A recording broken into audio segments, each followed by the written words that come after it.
네, 정선 포럼 2020 개회식이 곧 시작이 되겠습니다. 이제 내외 기빈 여러분들께서 주요 내빈들께서 곧 입장하실 텐데요. 입장하시는 대로 바로 행사를 시작하도록 하겠습니다.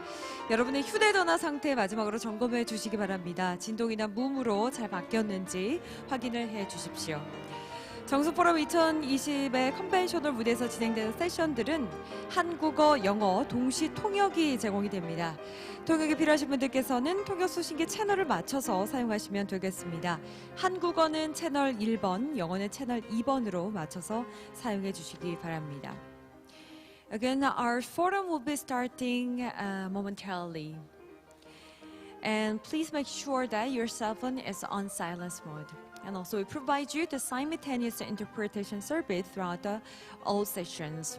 So please tune to channel 1 for Korean and channel 2 for English. 네, 정수포럼 2020은 지구와 인류의 미래를 함께 모색하는 포럼으로 기획이 되었습니다.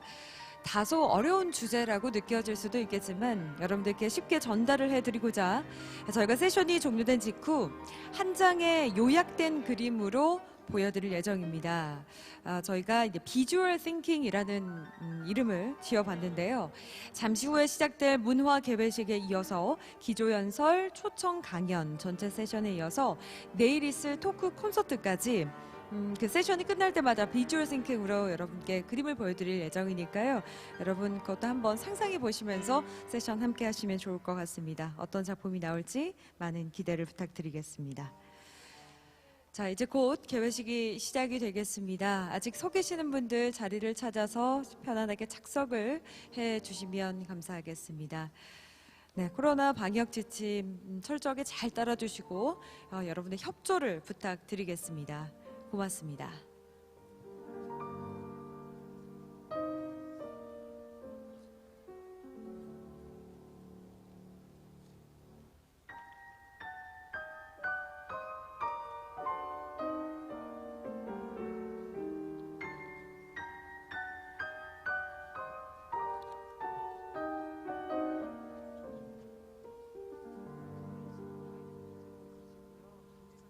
잠깐 대기해 주세요.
네, 여러분께 안내 말씀을 드리겠습니다. 저희 정선 포럼 개회식이 이제 곧 시작이 되는데요. 네, 많은 분들께서 함께 해주셔서 지금 좌석이 조금 모자란 상황인 것 같습니다. 저희가 사회적 거리두기 때문에 바로 옆에서 이렇게 착석해서 함께 하실 수는 없겠고, 자리가 부족하신 분들께서는 한층 더 내려가시면 4층 그랜드 볼룸 뷰잉룸이 있습니다. 저희가 큰 스크린으로 마련을 해봤습니다. 그쪽으로 이동하셔서 정선 포럼 개회식 함께 해주시면 감사하겠습니다. 네, 지금 이곳 자리가 부족하신 분들께서는 한층 더 내려가셔서 4층에 있는 그랜드 볼룸 뷰잉룸으로 가셔서 본 개회식 함께 해주시면 대단히 감사하겠습니다. 여러분의 협조에 다시 한번 감사의 말씀을 드리겠습니다.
네, 자 이제 저희가 약속드린 시간이 되었습니다.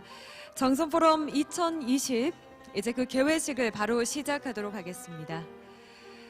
네, 오늘 정선 포럼 2020에 관심을 갖고 함께 해주신 여러분께 먼저 깊은 감사와 환영의 인사를 드리겠습니다. 사회를 맡은 김경미. Ladies and gentlemen, my name is Kim Kyung-mi and I'll be your moderator today. Welcome to the JeongSeon Forum 2020. These days, my heart is heavy due to the second wave of COVID-19 and the flood caused by abnormal weather events. However, JeongSeon is regarded to be a clean zone in Korea, and today's meeting is to discuss the future of Earth and humanity. So I'm confident that all the participants here are coming together with one mind. I thank you once again for coming. Until just last week, the organizing committee has been preparing a variety of programs to welcome you to the JeongSeon Forum. But sadly, because of a second proliferation of the COVID-19 virus, we had to cancel musical performances, tarot card experiences, digital caricatures, and photo exhibitions, some of the events that were prepared to show off JeongSeon's charm. Although this is a very regretful situation to many of the guests who had high expectations, again, my heart is very heavy. But once the pandemic comes under control, I do ask you to please visit JeongSeon again and enjoy the beauty and the charm of JeongSeon. Well, today's opening ceremony is called the Cultural Opening Ceremony, and we have a series of events that will catch your eyes and tears. Before that, we would like to invite a special guest who joins us at the forum to celebrate at the forum to the podium.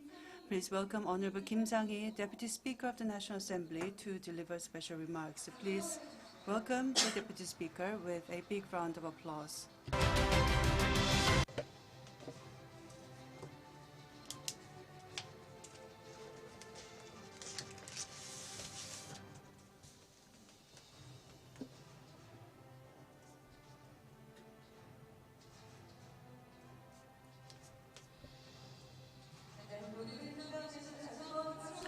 Please give a big round of applause to the Vice Speaker of the National Assembly of Korea, Kim Sang-hee.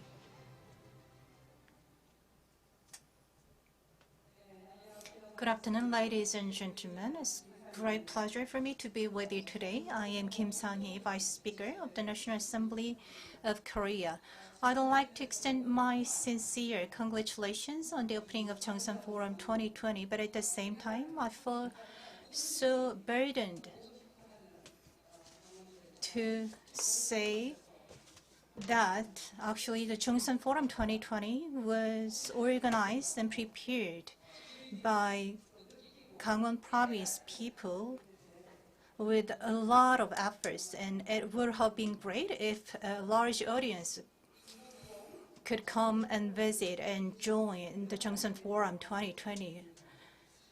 Unfortunately, the spread of a COVID-19 pandemic prevented a large audience from coming and joining JeongSeon Forum 2020. In the midst of COVID-19 pandemic, the people around the world are suffering to a great extent, and I believe that JeongSeon Forum 2020 is such a timely occasion for us to get together to think about the solutions to the global issues such as COVID-19 pandemic. I would like to take this opportunity to extend my appreciation to Choi Moon-soon, Governor of Gangwon Province, and Kang Eun-sil, Chair, and BYE Black Yak Chairman Kang Tae-sun for enabling today's forum possible. And also my special thanks goes to all the participants who are here with us today. As we all know, this year, the entire humanity around the world are undergoing unprecedented disaster, which is the COVID-19 pandemic. And also, there are extremely abnormal weather phenomena happening around the world. There was a large scale, the record scale wildfires swept various areas of the world, and also there were massive the insects attacks that swept a large portion of the world, which will lead to severe food shortage in the world. And also here in Korea, we've suffered from the longest rainy season of 54 days up until last week. And as a result, there was a large-scale flood which swept a large portion of the country. And before we just, get started to pull over ourselves and restore the damages caused by flood, now we suffer from severe heat wave. I think we are in the same boat, and we try to overcome the COVID-19 pandemic, and also we have a great concern over the potential second wave spread of COVID-19 recently. The COVID-19 pandemic made us to drastically change our daily lives, and also there is an active discussion going on to come up with new ways to lead our daily lives. The daily lives that we took for granted in the past will not be possible anymore. So along with the COVID-19 pandemic keyword, we also started discussing the lots of the ecological issues and environment-related issues.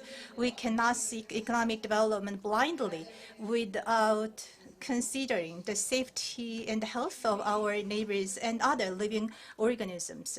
The climate crisis and the social inequality should be addressed through technological evolution and political evolution. It's a kind of global consensus being created around the world, and I believe the sustainable development concept was introduced 30 years ago, and I believe that the new paradigm that we are talking right now is a kind of old future that we should have gone through long before.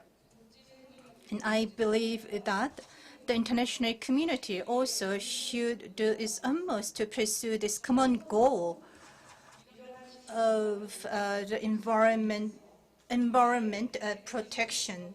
So the UN and organizations, NGOs, and the local governments gathered together here in JeongSeon to have an in-depth discussion on the pending and the tasks ahead of the entire humankind. In the midst of this COVID-19 pandemic, we need to have a serious and in-depth discussion on these future issues.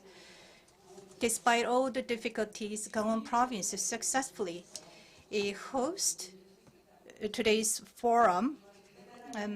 It's a great achievement of Gangwon Province. I'd like to take this opportunity to applaud Gangwon Province. We need to achieve sustainable lifestyle, and Gangwon Province successfully hosted PyeongChang Winter Olympic Games a few years ago. And Gangwon Province was notorious for its mining industry, but is transforming itself into a green province. And I think Gangwon Province is the most appropriate venue to hold this kind of forum where we get together to discuss the future, the agenda of the entire humankind. I hope that JeongSeon Province will be the hub for this kind of global the discussion on our future. I also would like to take this opportunity to extend my appreciation to all the participants, including the speakers and the distinguished guests from home and abroad, for taking time out of your busy schedule and being here with us today. Last but not least, I also would like to extend my appreciation to the organizers and the Gangwon Province, the public officials, for making today's forum possible. Thank you very much.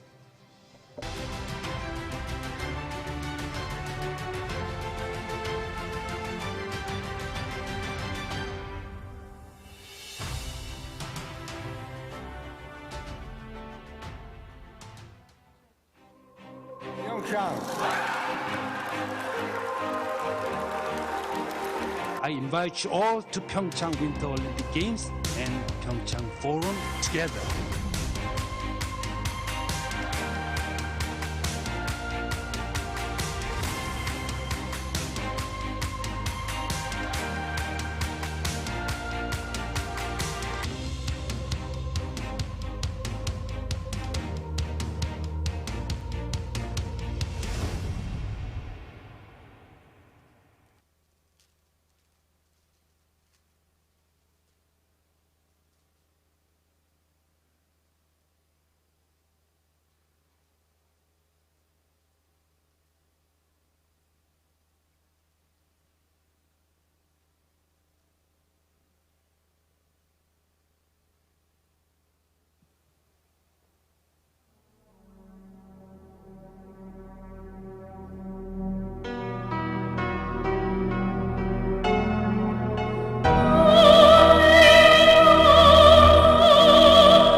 안녕하세요, 라미란입니다. Ladies and gentlemen, this is Lamiran. I'm an actress, and I was born in this region.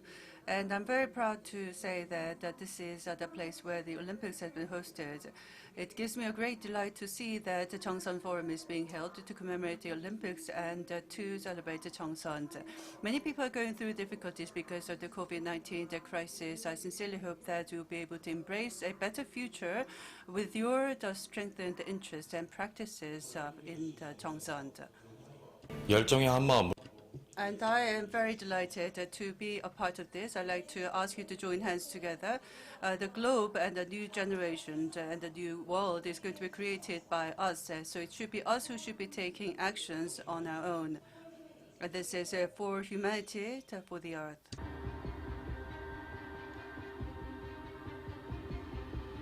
Hello, I'm Severin Suzuki speaking for ECHO, the Environmental Children's Organization. We're a group of 12 and 13-year-olds trying to make a difference. I'm only a child and I don't have all the solutions. But I want you to realize neither do you. You don't know how to fix the holes in our ozone layer. You don't know how to bring the salmon back up a dead stream. You don't know how to bring back an animal now extinct. And you can't bring back the forest that once grew where there is now a desert. If you don't know how to fix it, please stop breaking it. You teach us to not fight with others, to work things out, to respect others, to clean up our mess, not to hurt other creatures, to share, not be greedy. Then why do you go out and do the things you tell us not to do? Do not forget why you are attending these conferences, who you're doing this for. We are your own children. You are deciding what kind of a world we are growing up in. Please, make your actions reflect your words. Thank you. Hello, my name is Severin Cullis Suzuki, and I'm very honored to be opening the JeongSeon Forum 2020. I'm speaking to you today from Quadra Island, which is off of the west coast of Canada. And while it may seem that I am very far away, in fact, we are completely connected. And this year, 2020, it is becoming ever more clear that we all, as citizens of our planet Earth, are interconnected. We depend on each other's actions and what we decide to do in this year and in the next few years with respect to climate change. Earlier this year, we watched the continent of Australia burn in unprecedented fires, ravaging the country. We watched flooding in Indonesia, displacing tens of thousands of its citizens. Across the continent of Africa, abnormal lack of rain has led to droughts in some regions, while abnormal rainfall has led to flash floods in others. Around the world, we all await new cyclone and hurricane seasons for worse and worse damage. Every year, things get more extreme. And today, with COVID-19 affecting all nations, it is clear that humanity must listen to what our planet is trying to tell us. We can't keep destroying habitat and encroaching on wild animals and forcing them into closer and closer contact with humans without consequence, without diseases jumping from species to species. We can't keep failing to address climate change without a huge human cost. Right now, annually, over 1 million people are killed and die due to climate-related causes. I became very aware at a young age that something was wrong. So I started a club with my friends. We called ourselves the Environmental Children's Organization. And eventually, after a few years of this, we heard of a meeting that was going to be convened by the UN, a big meeting of heads of state called the Earth Summit. we decided to attend. We decided to go there to represent those with the most at stake, the future and today's children. Today, I am a parent. I now know why people reacted and still react to the young people of today rising up and asking for change. The reason is because of the most powerful force belonging to human beings. And this powerful force gives me incredible hope. It gives me faith that we are going to change. And this is the power of love. Love. Love for our children. And this is a universal trait when it comes to human beings, whether they be in Korea, whether they be in Canada. We love our children. And because we love our children, we are going to listen to them, to the young people rising up all over and asking us to change, to stop polluting our skies so that we can avoid irreversible climate change that will make for a very poor world. And this is what we need to ask our leaders to do. We need our leaders to get down to work restructuring our society to reduce our greenhouse gas emissions by 50% by 2030. We have 10 years. Our best experts, our scientists are telling us we have 10 years where we still can make a difference. We need our leaders to show us that they love their children and that they love our children. Please make your actions reflect your words for humanity with Earth. Thank you very much.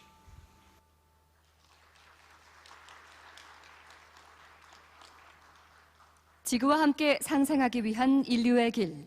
우리의 This is a path for the humanity for coexistence with the earth, that our future generation is going to open up a new chapter. 불, 대지, 공기, 사람, 그리고 세대를 의미하는 지구 지킴이 6 어린이가 정선 포럼에 찾아왔습니다.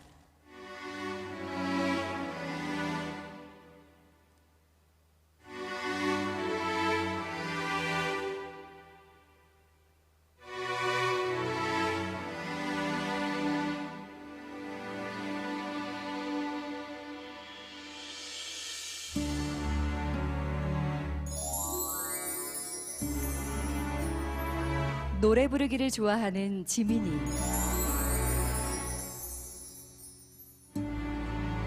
시원한 계곡에서 물장난을 좋아하는 석진이, 달리기 대장 성빈이, Songbin is a fast runner, and Jiyoung is passionate about everything. And Kaol and Minju will take care of their younger siblings very well. 태어나 맑은 공기가 기르고 투명한 계곡에서 뛰놀고 단단한 대지에서 배우며 자란 실록과 같은 아이들입니다. 지구 지킴이 6인방은 오늘 포럼에 참가한 글로벌 리더들에게 꼭 전해주고 싶은 것이 있다고 합니다.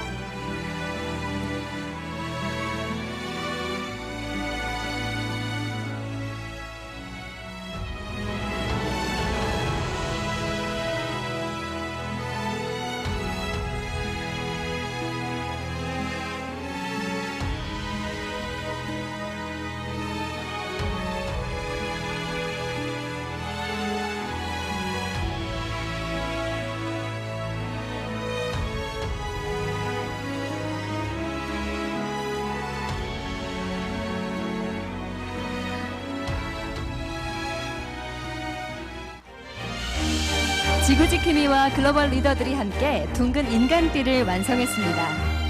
코로나19로 인해 손에 맞잡을 수는 없지만 어린이들과 글로벌 리더분들의 마음은 그 어느 때보다 강한 결속을 보여줍니다.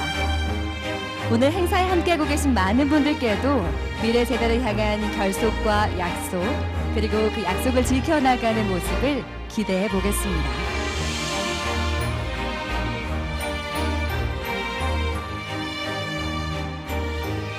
이제 지구지킴이와 글로벌 리더들이 함께 소망나무를 향해 걸어갑니다. 소망나무는 정선 한백산의 1400살 주목을 모티브 삼아 정선의 시민분들이 제작해 주셨는데요. 소망나무까지 이어진 이 길은 미래를 향해 나아가는 실천의 한 걸음 한 걸음이 될 것입니다.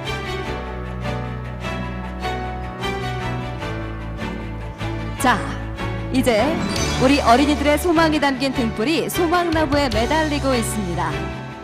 이 소망의 등불은 미래를 향한 약속의 불씨가 되어 전 세계 시민들에게 전해질 것입니다. 저 또한 오늘의 약속이 우리 미래 세대에 꽃피울 수 있는 시작이 되기를 희망해 봅니다. 여러분께서도 오늘의 문화개회식 이후 소망나무에 여러분의 약속 메시지를 남겨주시기를 바랍니다.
지구지킴이의 소망의 등불이 모두 개재되었습니다. 여러분 모두 응원의 박수 부탁드립니다.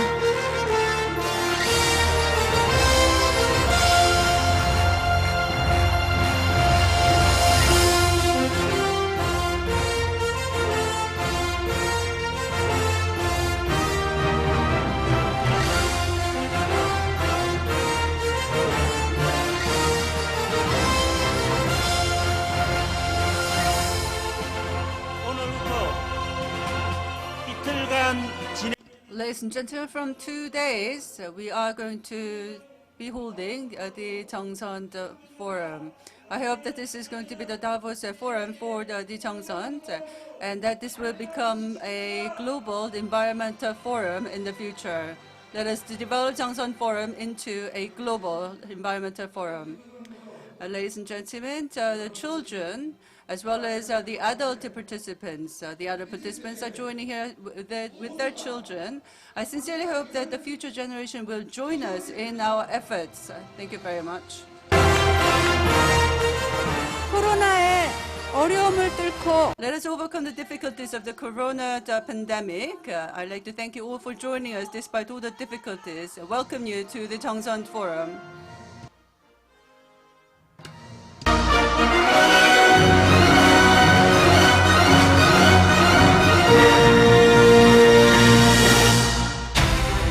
녹색 지구를 위해 우리 모두가 For the green earth, let us hope that we will come together and let us celebrate the opening of the JeongSeon Forum. 하며 저 역시 오늘의 약속을 항상 마음에 담고 지켜나갈 것을 다짐해 봅니다. 지금까지 아나운서 이지혜였습니다.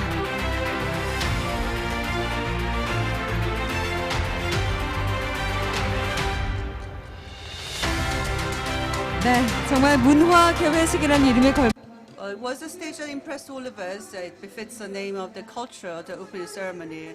Please give another round of applause to the children at the Backlight Regional Children's Center for all their hard work and efforts. And let's introduce our guests and have an official photo session. Let me introduce the guests who are at the center stage.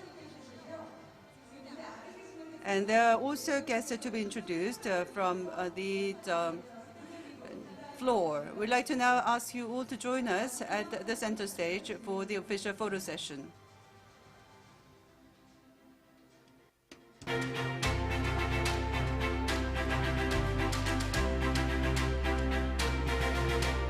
네, 정선 포럼 2000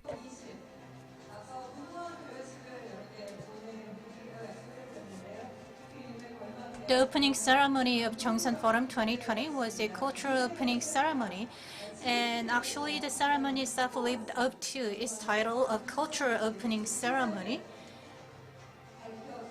And it was a great opening of JeongSeon Forum 2020, and the last agenda of the opening ceremony is taking commemorative photograph all together.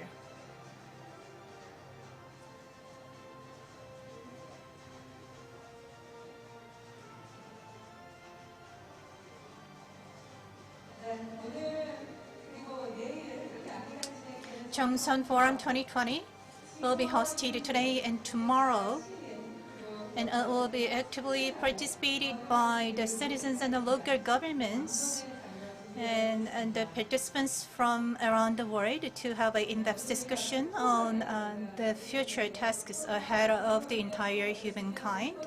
We have prepared a lot of events. However, due to the second wave outbreak of COVID-19, we couldn't actually host all those the physical events. However, it will not dampen our spirit to get together and to have an in-depth discussion on the future of humankind. As you can see, there is a pine tree created by JeongSeon residents to commemorate today's forum. There is a washing tree video you can see on the stage, and this concludes the cultural opening ceremony of JeongSeon Forum 2020. Please wait while we are clearing the stage for our next session, which is a keynote speech session under the theme of New Climate Regime and Green New Deal. It will be appreciated if you remain seated. We'll get started with the keynote speech session shortly. Thank you. 네, 저희 무대가 As you can see, this is a very big stage, and we are going to now set make special arrangements for the keynote speech. And as you saw in the video clip, this is JeongSeon Forum 2020. It all started with cheers from Durban, South Africa. And we had special events at New York, Seoul, and PyeongChang. And this forum was set up in JeongSeon this year to communicate better with the citizens. Against the backdrop of the COVID-19 pandemic, which is causing many difficulties for the people, we would like to find a new way forward in this new era. Originally, we wanted to be joined by more people to share the prospects for the future and come up with in-depth solutions. But the overseas participants had to join us through these online connections because of the various events being now held on the on-contact environment. And this is going to be the first of its kind when it comes to the first international event to be held in a hybrid format with online and offline communication opportunities. We'd like to make this 3-day a model event with your participation and with your interest. I'd like to apologize for any inconveniences incurred. I'd like to ask you to follow the staff's the guidance in keeping distance in your daily life and in following our request for quarantine the practices. And also for the special event today, we are now holding this event at the Convention Tower of the Gangwon Land, and this is being live streamed through YouTube channel, Gangwon-do's YouTube channel. Although we are at distances away because of the COVID-19 pandemic, we're hoping that this discussion being carried out in the small city of JeongSeon is going to create a deep tech opportunity for us, for the city is going to be connected to all parts of the world. And the JeongSeon Forum is going to be held for 2 days, from today and tomorrow. And through the official website, you can join us, and you can also choose to join us through the various events. We now introduce various events through the leaflet today. There are many programs. There will be a plenary session, and there will be world-renowned scholars joining us today. Many experts are joining us today, so please join us for their dialogue with us through many different programs. I think now we are ready to begin the keynote speech, and I'd like to now introduce once again the moderator, Ms. Lee Ji-ae, who was the moderator for the opening ceremony, and she will join us at the center stage once again for the keynote speech.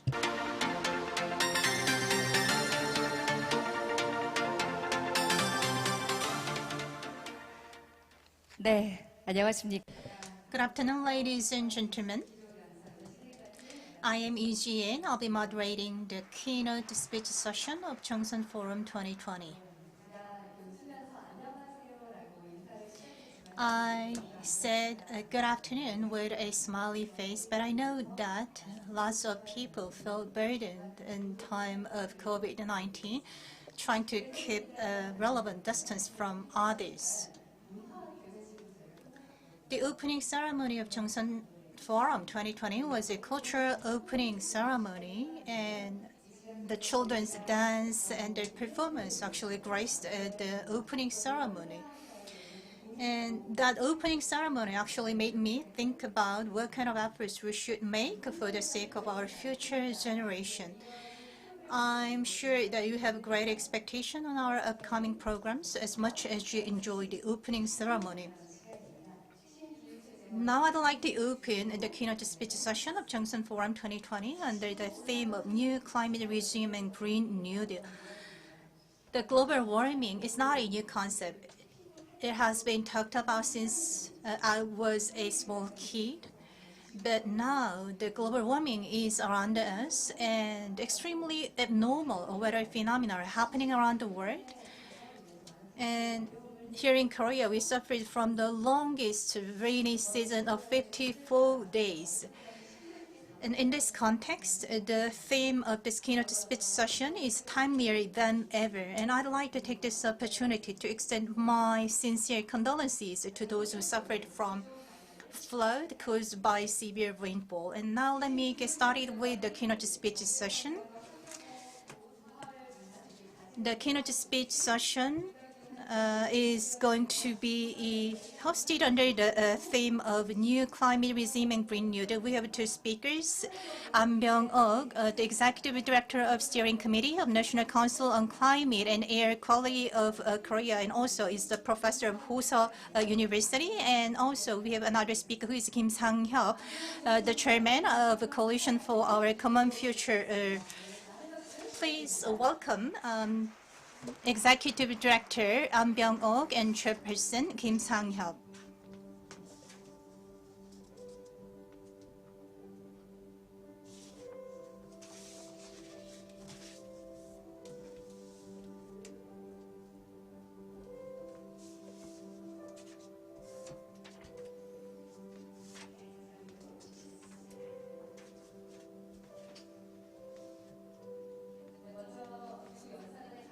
First of all, we will listen to the presentations made by two speakers. I'd like to invite Executive Director An Byung-ok, and he will deliver a presentation under the theme of new challenges and the direction for transition in the era of climate crisis.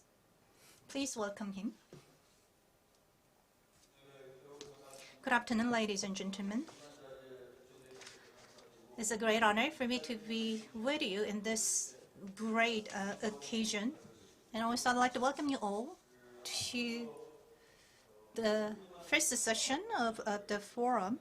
We've enjoyed a great performance in the opening ceremony of the forum.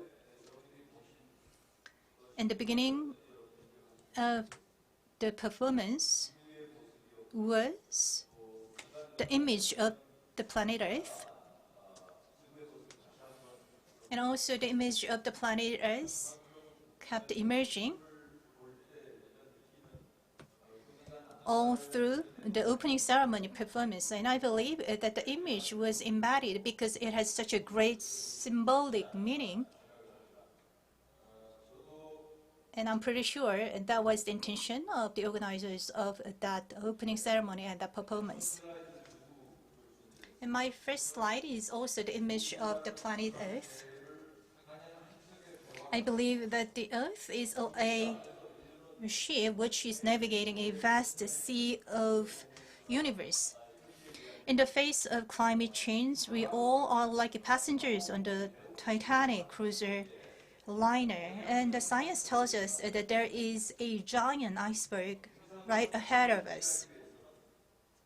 In order not to strike the massive and giant iceberg, all people on the cruise, including captain, the tillerman, and crewmen and passengers, must recognize the potential danger and work together desperately to change the course. Then, where this spaceship Earth is navigating to, we have this the circulation cycle, which is composed of glacier period and interglacier period. As you can see, the average surface temperature of the Earth is rising on a continuous basis. We need to make a choice whether we will have this stable Earth in which the average surface temperature of the Earth is maintained well below 2 degrees Celsius compared to the pre-industrial era, or we have a choice to choose this hot, the overheated Earth. This climate crisis is a matter or the issue of survival. We have gone through a lot of institutional crises, such as World War. And if we succeeded in changing those institutions, we didn't have any issues with our survival. However, this climate change is a totally different issue. It will be a matter of life or death for all of us. Here, you can see there is a carrying or the loading capacity of the planet Earth, and it seems that the carrying capacity is exceeded to a great extent. As you can see, the carbon, the content in the global atmosphere is around 422 ppm. And if we take a look back on the history of humankind, that content never exceeded 400, but now we are waiting it to be 422 ppm. And also the minimum Arctic sea ice is rapidly decreasing. Since the heat contents in the ocean is rapidly increasing, it is raising the temperature of the ocean. And also the ocean become more and more acid, and it erodes the land of certain countries, making or creating refugees who used to live in those lands. And that what caused this serious situation.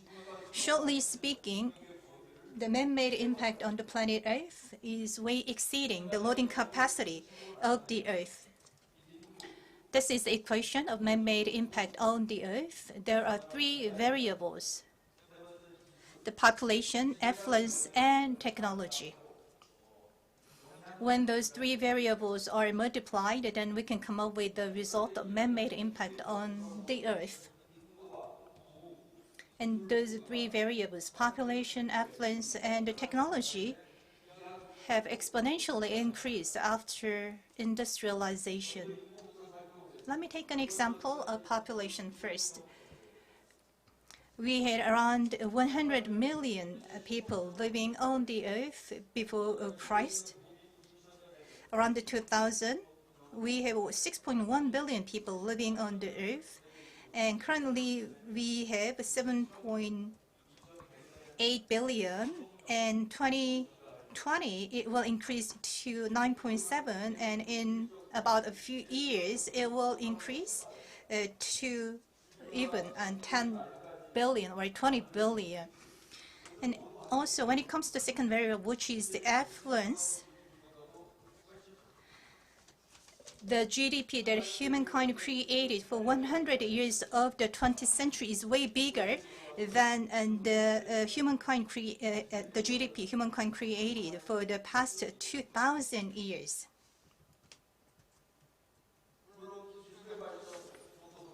And also, we are witnessing rapid development of technology.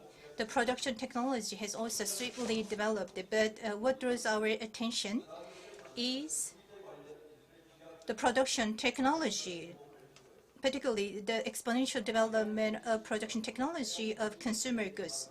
And we are living in the era of massive consumption. And actually, the massive consumption era coincided with the golden age of the US, and the retrunked glory is or the glory of 30 years of France. And in the case of Germany, it was coincided with the era of economic miracle. So those three countries' economic development era exactly coincide with the era of massive consumption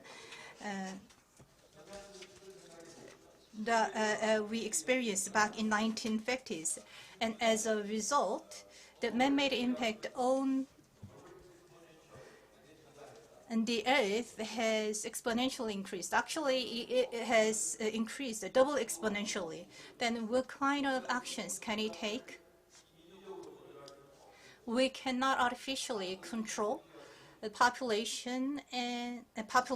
However, we can actually adjust or control the affluence and technology. Those who are for the control of GDP are those who are for degrowth.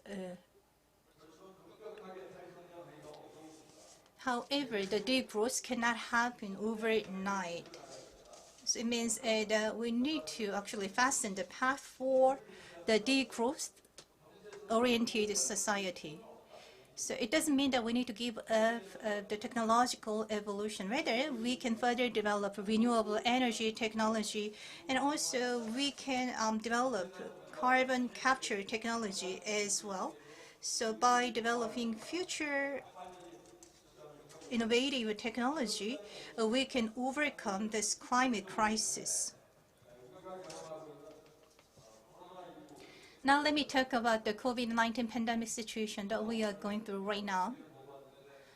I just checked the statistics as of today. We have 22.57 the confirmed cases for the COVID-19 pandemic, and also the death toll actually reached 790,000, and we do not know how many more will be confirmed for the virus and how many more will die from the disease. Why don't you take a look at the left side of the slide. As you can see in this cartoon, the humankind or the global community is fighting against this COVID-19 pandemic strenuously. But the thing is that outside of this squared ring, there is a formidable enemy waiting for the mankind, which is the climate crisis. Let me make a comparison between this COVID-19 virus and the climate crisis. The COVID-19 pandemic is a kind of pandemic which can happen intermittently. So even though we suffer from this virus, we cannot say that we'll suffer from the same virus in 100 years. So the potential outbreak of this virus is intermittent, and no one believes that this COVID-19 virus will kill the entire humankind. However, this climate crisis is a kind of a danger or a risk that we are living with in our daily lives. Now, so when it comes to the reach of these two different enemies, the reach of a climate crisis is unlimited, while the reach of COVID-19 virus is limited. However, our response to these two different enemies are very contradicting. So as for the COVID-19 virus, all states immediately recognize the risks and dangers of the virus and impose immediate lockdown and ban on travel. However, when it comes to the climate crisis, there have been warnings about the pending and the collapse or the crisis caused by this climate change, but few states take them seriously and take immediate action. So there is a huge difference in terms of our response to these two different crises, but still they have the same root. So it means that we can take a lot of lessons from the way we fight against COVID-19 and the lessons that we can use for our fight against the climate crisis. And actually, the COVID-19 pandemic situation heralds the end of the ancient regime or the old regime and the end of business as usual. And also another lesson that we learned from this COVID-19 pandemic situation is that we are capable of taking immediate and drastic emergency measures to fight against the virus. Even though there is a certain difference in terms of the response of different states to COVID-19, but still a lot of states successfully imposed immediate lockdown to fight against the virus. So immediate drastic measures can be taken, and we are capable of them. However, the most significant lesson that we can learn from this COVID-19 pandemic situation is that we need to actually transition our lifestyle. But the thing is that we need to decide the way of transition as well as the speed of transition. And also we need to think about how we can overcome the barriers ahead of us when we move toward the transition. When it comes to our response to climate crisis, the measures that we took to fight against COVID-19 will not work. So the immediate lockdown or ban on travel will not work in our fight against climate crisis. Let me talk about this Paris Agreement. I believe that all of you are quite well aware of this agreement. It was the start of a new climate regime. It is a new survival strategy for the entire humankind to resolve the climate crisis, and also it is the end of the business as usual. And the Paris Agreement is the embodiment of humankind's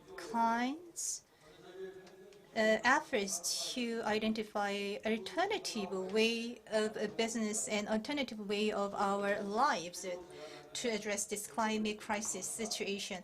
As you can see, if you take a look at the Article 2 of this Paris Agreement, it says that we need to hold the increase in the global average temperature to well below 2 degrees Celsius above the pre-industrial levels.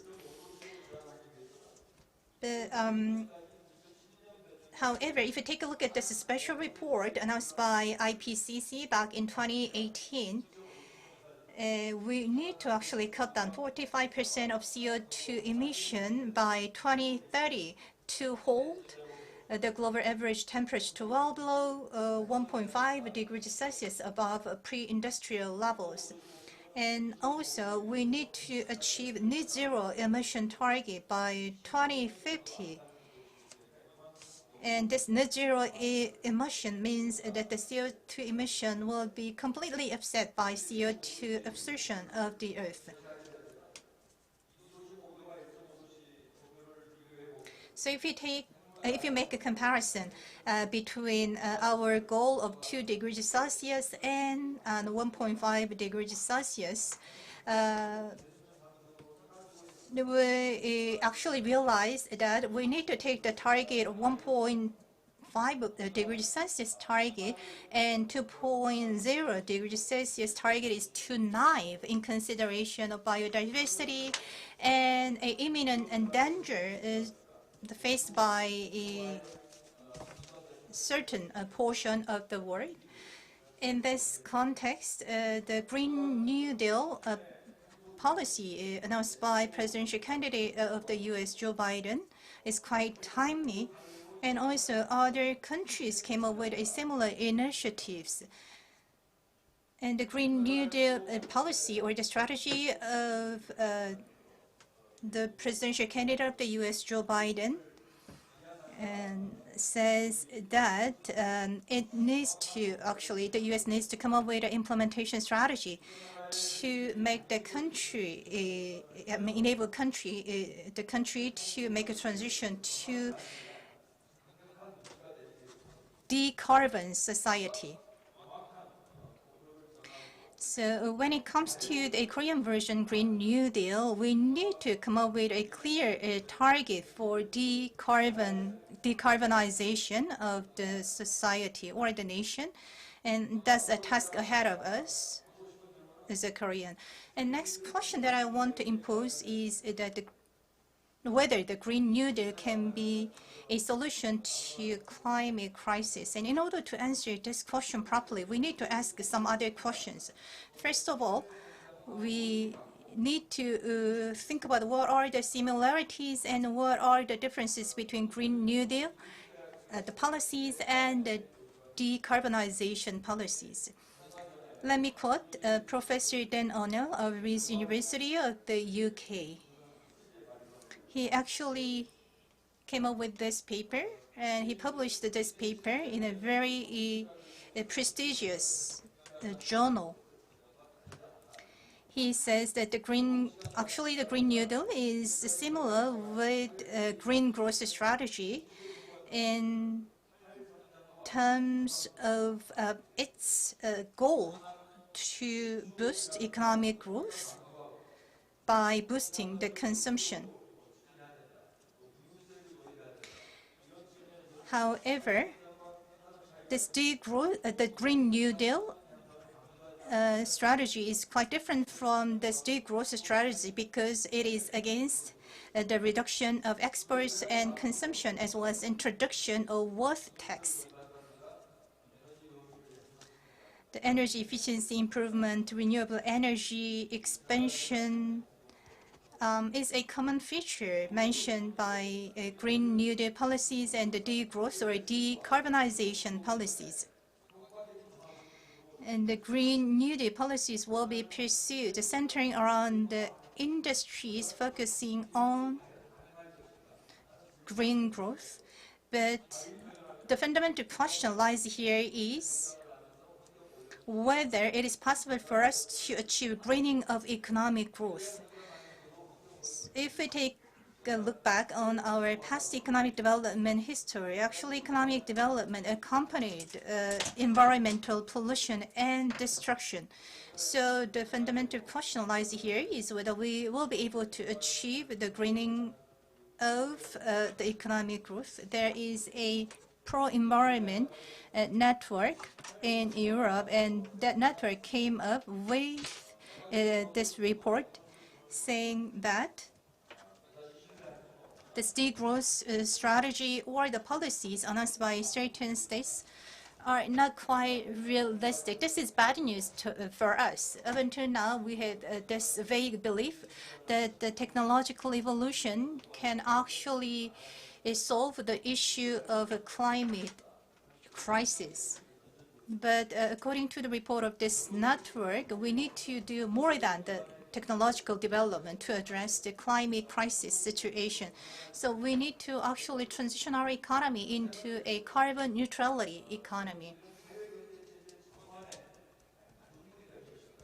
And next question is whether this Green New Deal policy of Korea will be a kind of catalyst to introduce a new political and social and economical innovation here in Korea.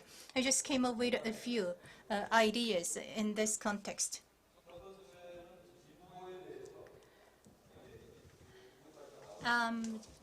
These ideas are kind of the ideas required for transition to an innovative society. First of all, we need to redefine the progressivism. GDP is a most well-known and most powerful economic indicator, but it doesn't tell us the health status of a nation and its people. So there are a lot of aspects of a national health that the GDP indicator is missing. It doesn't tell us who is the vulnerable and who is the one who doesn't have any benefits from the economic development. So the GDP indicator doesn't tell us a lot of things, particularly how people are satisfied with their lives and the public administration of the government. So there was a suggestion of certain alternative indicators. Here in Korea, we have alternative indicators suggested, and that indicator is called the quality of life indicator of people. Even though these indicators are actively suggested, only few states actually adopt them as alternative indicators. GDP indicator has been idolized. And as I've mentioned in the beginning of my presentation, we are all passengers on this Titanic cruise liner, and all the passengers should work together desperately to change the course in order not to strike the massive and giant iceberg. And secondly, we need to actually narrow the gap between the carbon emission target and the actual the performance. Here you can see the desirable level of carbon emission reduction at the global level and how fast we should move to achieve the target. The yellow line is the reality. So even if all member states succeed in achieving the targets in terms of the carbon emission, but still the average temperature of the surface of the Earth will rise by 3.7 degrees Celsius. So it means that the current and the efforts are not good enough. Unfortunately, there are the good news saying that there is a rapidly increasing number of companies, states, announce the 100% transition to renewable energy. And Google is one of the cases. And these companies actually make a full commitment to 100% of renewable energy transition. And also the circular economy could be a good option or alternative for our future. Chairman Kang Tae-sun, who also is a co-organizer of JeongSeon Forum 2020, and he just mentioned that actually the T-shirt, the commemorative T-shirt for JeongSeon Forum 2020 is made out of waste PET, the plastic PETs.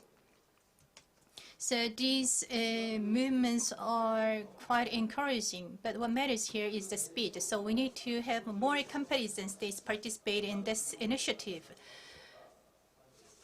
fast. And thirdly, we need to actually seek for nature-based climate crisis solutions. So we just come up with a lot of policies such as expansion of renewable energy use, but top priority should be put on the environment and nature preservation. The mother nature itself is a great absorber of carbon. So we should feel grateful for the existence of nature and do our utmost to come up with a nature-based solution to the climate crisis. And if we preserve our wetland and forest, then we have the impact of taking millions of cars off the road. Let me take an example of this Gangwon province, where this forum is being hosted. The majority of this province is covered with forest and also is surrounded by a vast sea, which is called East Sea.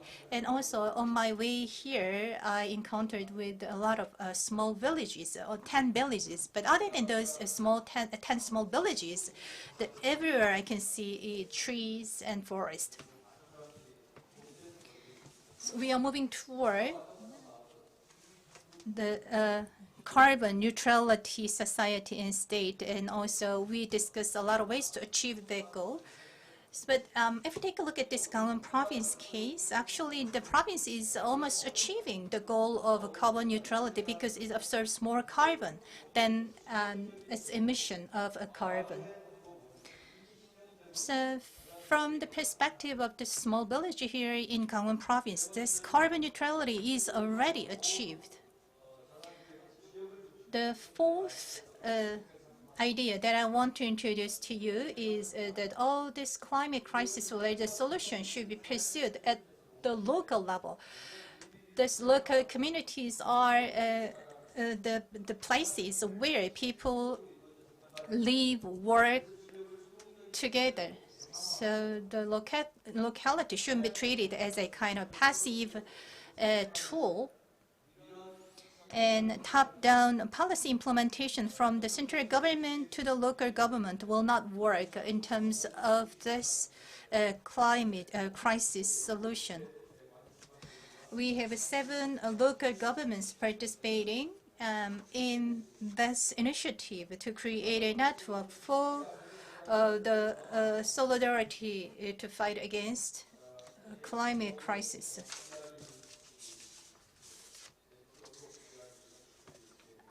Let me quote the James Lobrock and John Dewey. The crisis of democracy and the climate crisis share the same root. And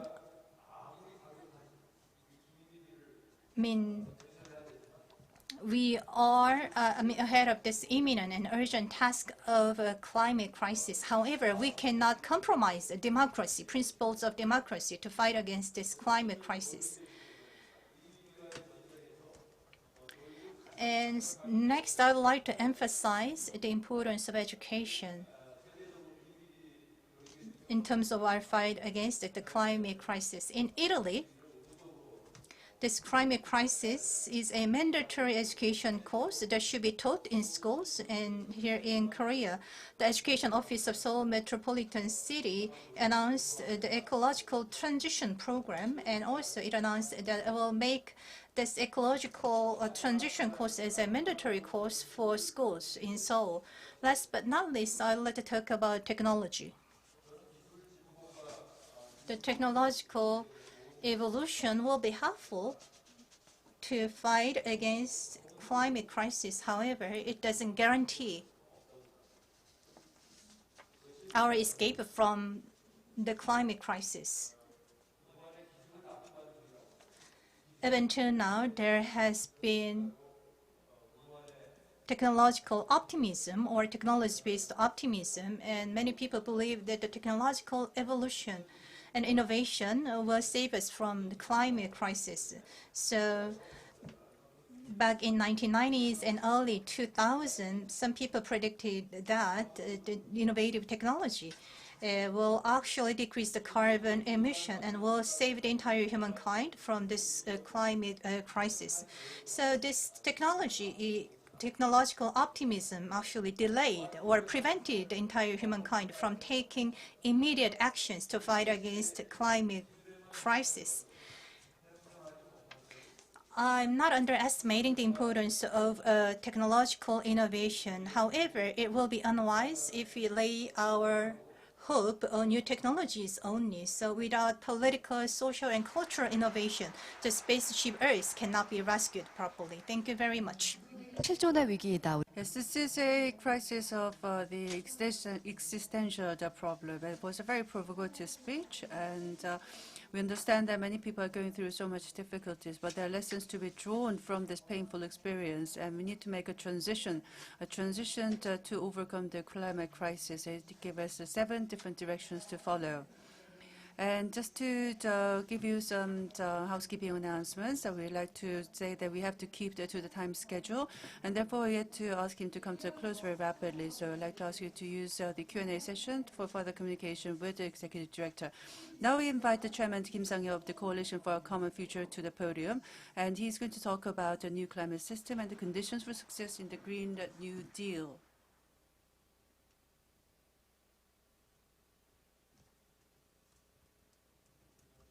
Good afternoon, ladies and gentlemen. I hope that you can hear me well. And I have kept to the dress code of green because I believe that we need to keep to the spirit of the Green New Deal. I'm working at the KAIST, and one of my colleagues, the professor, said that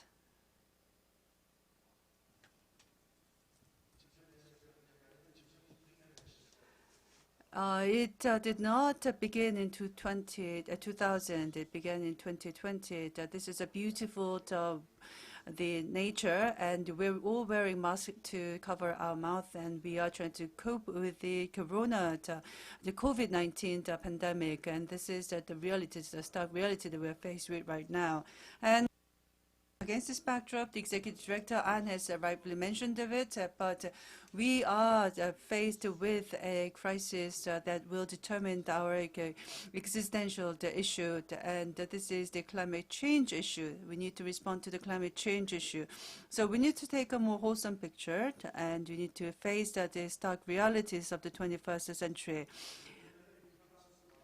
And some years ago, the French scientists had gone to the Siberian forest, and they had come up with some samples. And they defrosted the virus, and they used amoeba as a host.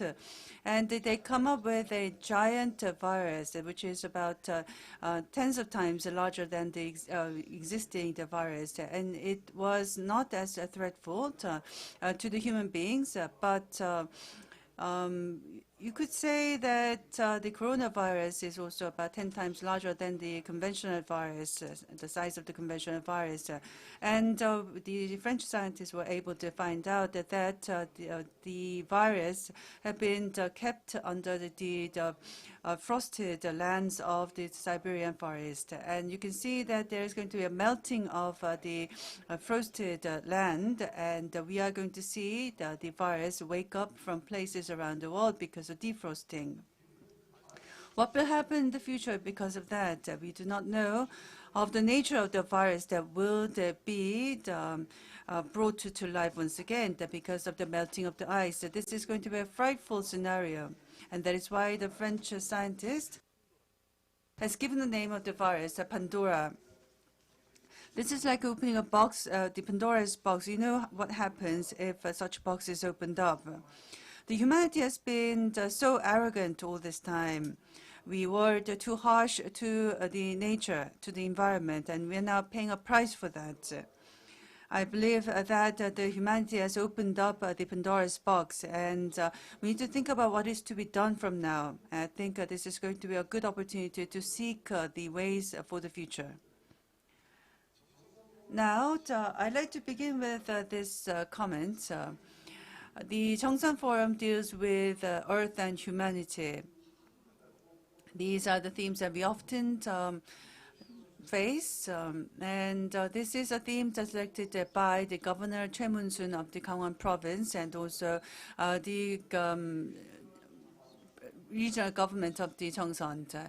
And I think it's very important that we deal with these very important topics of Earth and the humanity. This is an existential problem that we must overcome. And Earth should be regarded as our homes. And I'd like to make a few comments, some comments about that, and I'd like to talk about the new climate regime and the global Green New Deal. And I also like to talk about Korea's green growth and the first phase of the Green New Deal. I was actually a presidential secretary at the presidential office, and I was part of the formulators of the first phase Green New Deals.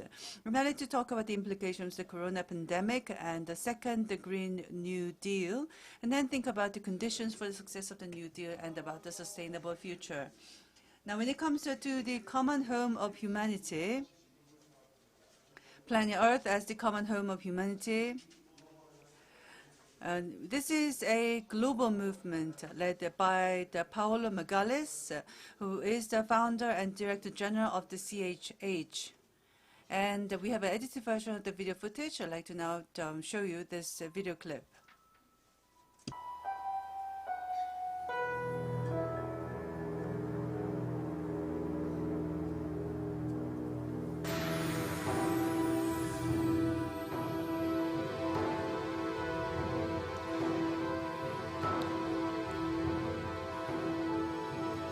우리 인류의 삶을 지켜온 지구.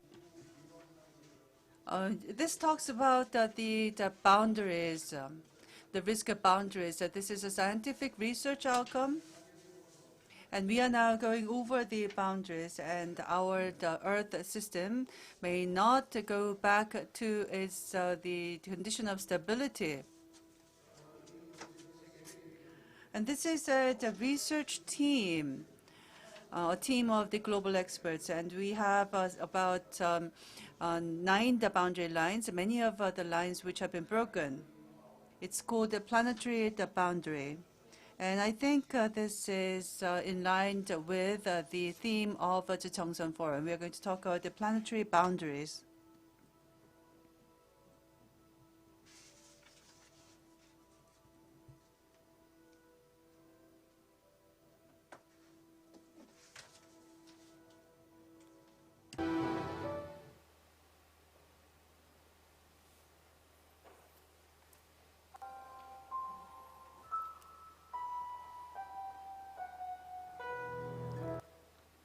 예, 좀 편집을 하느라 약간. And again, this is an edited version, so I apologize for the inconveniences, any inconveniences incurred. The conclusion we draw is that the Earth system and our life, how we build our relationship with this nature's system is going to determine our future. The Earth, the planet is regarded to be the home for us. If there's an infiltrator to our homes, we cannot let them stay, disturb our peace at homes.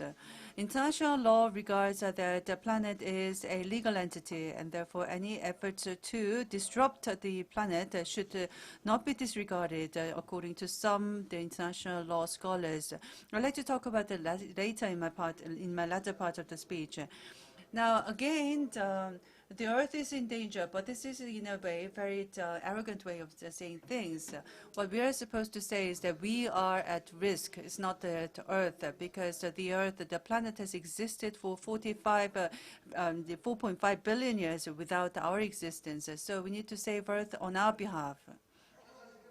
But then again, many things are falling apart when it comes to the climate change and changes in the biosphere. There is a talk about 400 ppm. So we had talked about 350 ppm as the threshold point. And in just a few years, we have increased this threshold to 410 ppm. And we detected about 415 ppm at the Anmyeon-do Island, quite recently. This is a condition which has been regarded as a condition under which people cannot sustain their life, but we managed to make a living. So we are okay with the disappearance of about 10 species, but then again, there are more than 10 species being disappearing from Earth on a daily basis. According to the updated reports, there are more than 10 species disappearing from the planet on a daily basis. This is indeed exponential, the growth in the number of extinctions. And in 2008, there was, you remember that the weather was very hot.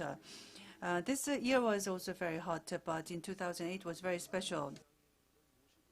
And Mr. Ban Ki-moon joined us at the KAIST, and many world-renowned environmental scholars have participated. It was determined at the time in 2008 that we are already living in a hothouse Earth. Professor Christensen of the Denmark Copenhagen University. Professor Christensen said that we have crossed over the tipping point already. Tipping point is actually has origins of the waiters delivering coffee in a coffee pot. If they spill the coffee because they are not able to carry the plate in a balanced way, then they have crossed over the tipping point. So we are crossing tipping points all over the world. For the scientists, people are not able to use the term that we have crossed the tipping point, but in reality, we are faced with situations where it seems very evident that we have indeed crossed the tipping point. Nature has also created climate change. But then again, we should be noted that climate change has been realized in just 100 years or so. This is a man-made situation. So if you look at the Arctic zones as well as the Amazon and other parts of the world, you see that there are tipping cascades being created all over the world. Greenland is a place I visited. I was part of the presidential entourage during the President Lee Myung-bak's visit. He's joined by the Royal Prince of Denmark, and also there is the famous cartoon creator, cartoon artist Ho Young-man. I visited Greenland. I was able to see the ice and the September of 2012 is a place where I was able to see the greening of the Northern Sea. Many people said that the northern Arctic route is going to open up, but then again, the Royal Prince of Denmark visited KAIST, and he joined us for a dialogue. He said that he likes he enjoys ice slides, but then again, in the Greenland, there is not much of ice anymore. There is so much of water because of the melting of the ice. Climate change should not occur in such a short span of time. It should not happen to us in just my grandfather's lifetime or my father's lifetime. It's just happening in my lifetime. It's just quite amazing. Real estate is the hotly debated issue in Korea these days. What I'm concerned is that we are going to make the world an uninhabitable earth if we do not take actions immediately.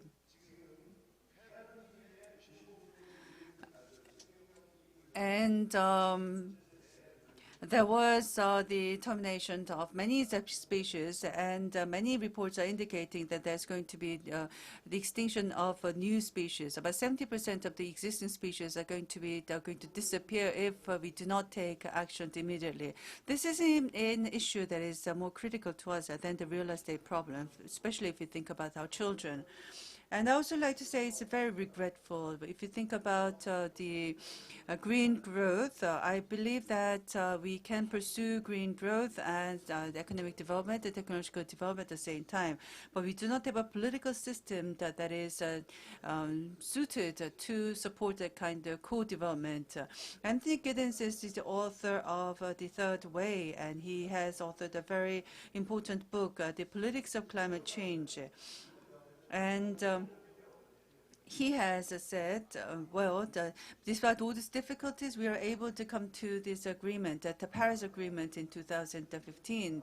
Many people doubted as to whether we can come to an agreement, but against all the adversities, we were able to come up with very good results, which we are very proud of. And people agreed that we will agree to 1.5 degrees Celsius limit. This is a new way forward for us. But then again, NDC, the nationally determined contributions, need to be established for any countries to join the Paris Agreement. Even if all the countries implement the NDC, the world temperature is going to rise by 3 degrees. But there are not that many countries that kept to their promises. Korea is not able to keep to its promise. We have seen 1 degree Celsius increase, and this is what happens to us. In 1992, it was in Berlin that we began the climate negotiation. That is where COP1 was held.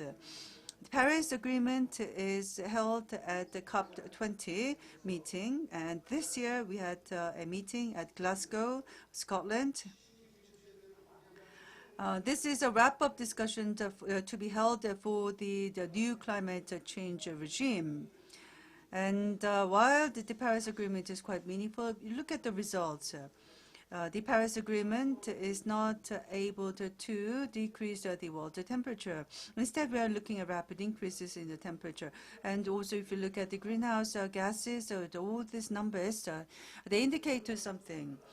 What it says is that we may be headed towards a catastrophic situation unless we take some actions. And that is why we are coming up with Green New Deals. ABD's existing numbers is 2.5 times increase in 2010, 100. And ABC New means that we're going to find a new way forward for us. Otherwise, we will cease to exist on the planet Earth. So it is with a very strong, solemn commitment that Europe has come up with a Green New Deal package. It amounts to about 1 trillion won. Jeremy Rifkin is a very famous scholar that has advised the Korean government for coming with a Green New Deal. He's authored a book, Green New Deal. He said that we need to come to an end to the fossil fuel civilization by 2028. He is quite hopeful in saying that we can realize this goal.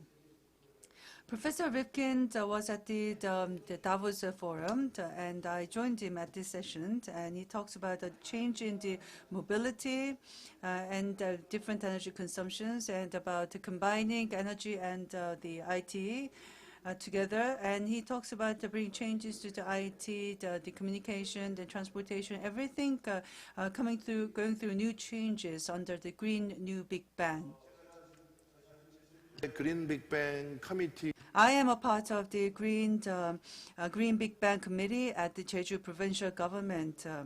They are going completely the green in terms of the using the electric cars and the energy the production. They have 20,000 EV cars in Jeju Island. That's about 19% of the total for the nation. They are working very hard to try to come up with different modes of the electricity production, but they're not able to achieve this very high goal. That they want to go the carbon neutral by 2030, but this is the best they can manage, and they are the exemplar region in Korea. And so for the Green New Deal, this is the main part of my speech. I'm not able to deal with this much because of the time limit. In 2008, I joined the presidential office at Cheongwade for the New Vision New Vision project. I believe that climate change is the new vision for us. And I was part of the advisory committee at the time. And I was given this, I was asked a question on why I think so. Climate change is going to be the biggest challenge that humanity is going to face. And climate change is going to be about our future generation, about our children. So you can think about the bipartisan efforts. And this is a threat, existential threat, and this is going to create new opportunities for us. That's what I said in 2008. But then again, I'm not able to go deeper into this topic. We faced with a global financial crisis 1 month after. We were going to celebrate the 60 years commemoration of the Korean government, establishing the Korean government. Then again, at that time, the Lehman Brothers filed for bankruptcy. It was on September 15th of 2008. It was even before we launched the green growth. Many people believe, the presidential secretaries believe that we need to put an end to the climate, the new growth, the green new growth strategies. And many people believe that we are the sinking boat, the fastest sinking boat, and therefore the green growth has come to an end. But we came up with a new emergency, the economic government regime in January of 2009. We announced the Green New Deal on January 2009 and wanted to create a new low-carbon green growth infrastructure and create 960,000 new jobs, improve the 4 major rivers, and come up with the infrastructure for the low-carbon the transportation, including the green cars, railways, bicycle roads. The pandemic is a huge problem. The pandemic now is currently a big problem, but at the time, The financial crisis was regarded to be a huge problem because it was triggered at the Wall Street, as a center global financial hub of the world. And we were drawn into this crisis. We had to come up with rapid responses. And there is detailed explanations about what we've done. And we had come up with new preparations as well. We wanted to come up with new objectives. We want to bring down the greenhouse gas emissions. At the time, we had an interim, the midterm, the objective of bringing down the greenhouse gas emissions. And if you look at the outlook, we wanted to come up with minus 4% the emissions target. And we established that the basic law for the foundation law for the green growth, low carbon economy. And I'd like to talk about the end results of what we achieved. When there is a GDP growth of 3%, I have to say that amongst the OECD countries, we recorded the most astounding growth. There was more than 50 trillion won input for the green growth, and we did not see any dampening of the growth, and we were able to create 750,000 new jobs through this new green growth initiative. I'm very confident that we wouldn't be able to achieve such results if we invested in other sectors. And in the green sector, we have seen rapid increases in the productivity for the Jeju smart grid. The grid was improved to the advanced countries levels in a very short span of time. And we also established the GCF. We actually beat the Germany in competing for the hosting of the GCF headquarters. And we also came to host the GGGA Global Green Growth Institute. And you remember that China came up with AIB, the Asia Infrastructure Investment Bank, and Japan wanted to consolidate its efforts in the Asia Development Bank. What is very important to note here is that if you look at the decoupling of the greenhouse gas emissions and economic growth, we need to study this. I hope that I'll be able to join hands with Professor An in such a study. You remember that it was 9.9% for the increased amount. It was higher than the economic growth rate. Then again, this was reduced to 0.4%, but the economic growth rate was maintained at about 2.3%. This is in 2012. And in 2014, we had negative the growth. Minus 0.6% was recorded for the emissions rate, but economic growth rate is 3.3%. But there was a transition, a change of power, and then the new government dropped the existing initiative of the predecessor. I think this is a tragedy of democracy. If you look at stability of the power, we need to have a stability in the government policy for about 10 years or 20 years. But because of regime change, the power shift, we see a discarding of the existing policy. I am very confident that if people were very happy with these policy measures, then the new government wouldn't have discarded it. I understand that we have made some mistakes in the past, but then again, I'm very sad to see that the emissions rate is going up once again. It has been reduced to minus 0.6%, but it grew to minus 0.2% in 2015, 0.1% in 2016, and it increased to 2.4% in 2017. Why did it increase? I asked experts at the greenhouse, the research centers. Many people do not want nuclear plants, but it's important to note that nuclear plants do not produce any greenhouse gas emissions. This is to be noted. It's noted by the experts. We need to recognize that. We need to make a very important choice. I am for the renewable energies, new and renewable energies, energies, but you have to bear in mind that it's very dependent on the weather condition, and we're not able to store energy to substantive levels. So we need to have the base, the production, the capability. Is this going to be nuclear? Is this going to be coal-based?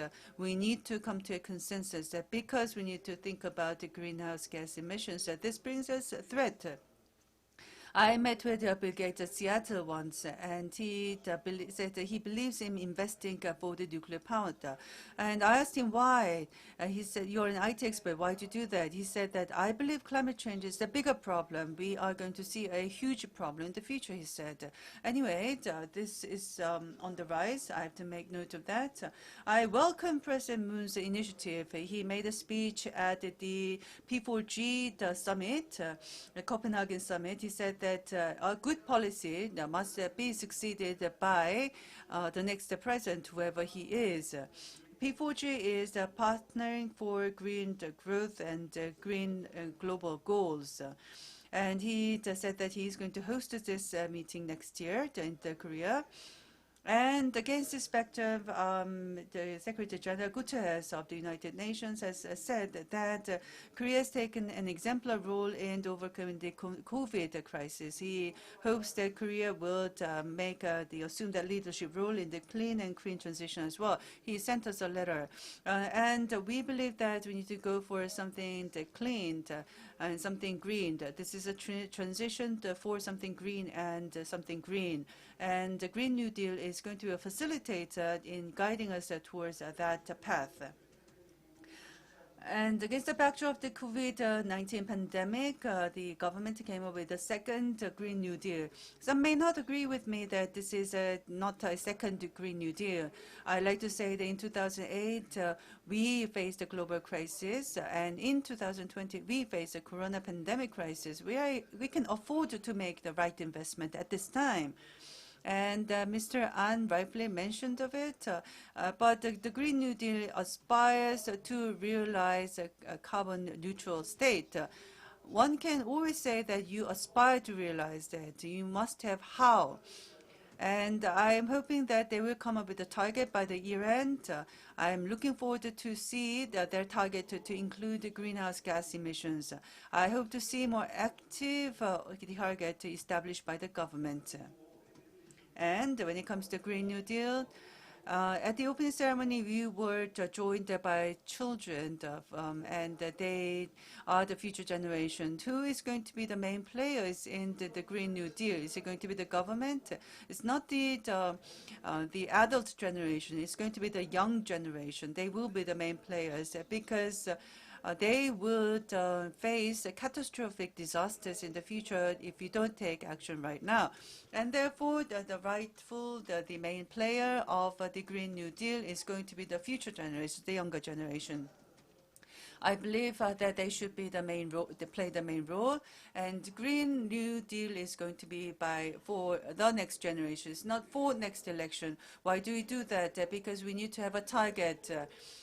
President Lee Myung-bak did not keep his promise. He set up a target. He was not able to achieve the target. And the business leaders criticized President Lee Myung-bak's target. And he wanted to achieve the target in a very intermediate, in the immediate future. He wasn't able to do that. This is not going to be a short-term approach. This is going to require efforts to continue for the next 10, 20, 30 years. We need bipartisan approach if we are to achieve the target. And we need to have a horizontal coalition. We have today been joined by the chairman, the speaker of the provincial council, and leaders of the JeongSeon society. We need to be joined by the public sector as well as the NGOs and also the citizens. And our efforts should transcend all national boundaries. And I also believe that the world should come together. When it comes to the coal financing, we have maintained a leadership position. We talk about overcoming, going without the nuclear development, but we are at the leadership role when it comes to the coal-based the production financing. So we need to overcome this coal-based financing the systems. We need to aspire to realize the green financing. And lastly, I do believe that we need to be very humble in our approaches. Economy should not be developed for the development's sake. We need to think about the objective. Of course, I am all for economic development. I am not for the degrowth, the initiatives. But then again, we need to bear in mind that nature is much larger than economy. And we need to pursue the economic development in a way that goes in line with the ecosystem protection. And there is this Homo sapiens debate. This is a book that has been published in the 1970s. The future that we are going to live in is not going to be a state-driven society. We will have to center around the planet Earth. We need to be consciously aware about the planet Earth. It's called planetarization of consciousness. My students are aware of the citizenship which you need to live in the planet Earth. I sincerely hope that JeongSeon Forum will contribute to enhancing such consciousness, that will become a splendid forum in the future. Thank you very much for your kind attention. Thank you very much, Chairman Kim Sang-hyun. He just wore a green shirt to emphasize the concept of Green New Deal. I just want the planet Earth to be clean. That's why I wear white dress today. We are talking about a kind of very heavy subject, and also actually while listening to these presentations, some sigh because it's such a heavy subject. But the thing is that when we were kids, actually the environment was not that or not this much bad. Since we are running out of time and we have a limited time schedule, we had no choice but to have a short presentations from these two speakers. Now I'd like to talk about, now I'd like to have a detailed discussion with these two speakers. I'd like to get started with this special, the dialogue with these two speakers, starting with the question that was collected in advance. The question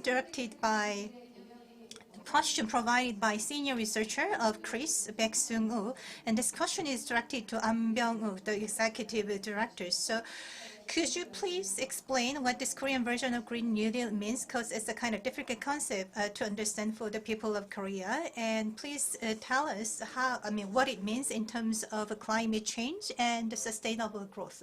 The Green New Deal was directly announced by President Moon Jae-in in his announcement of this Green New Deal policy.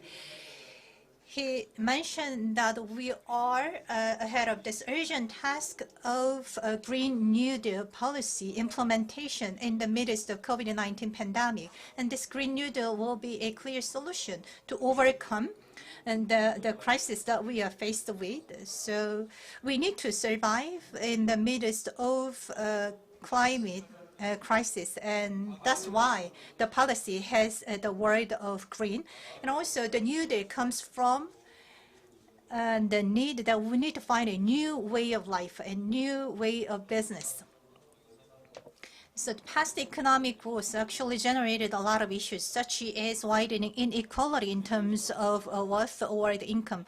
We need to change our way of economic development. We shouldn't burden the planet Earth anymore. And also we need to create the jobs and jobs for those vulnerable.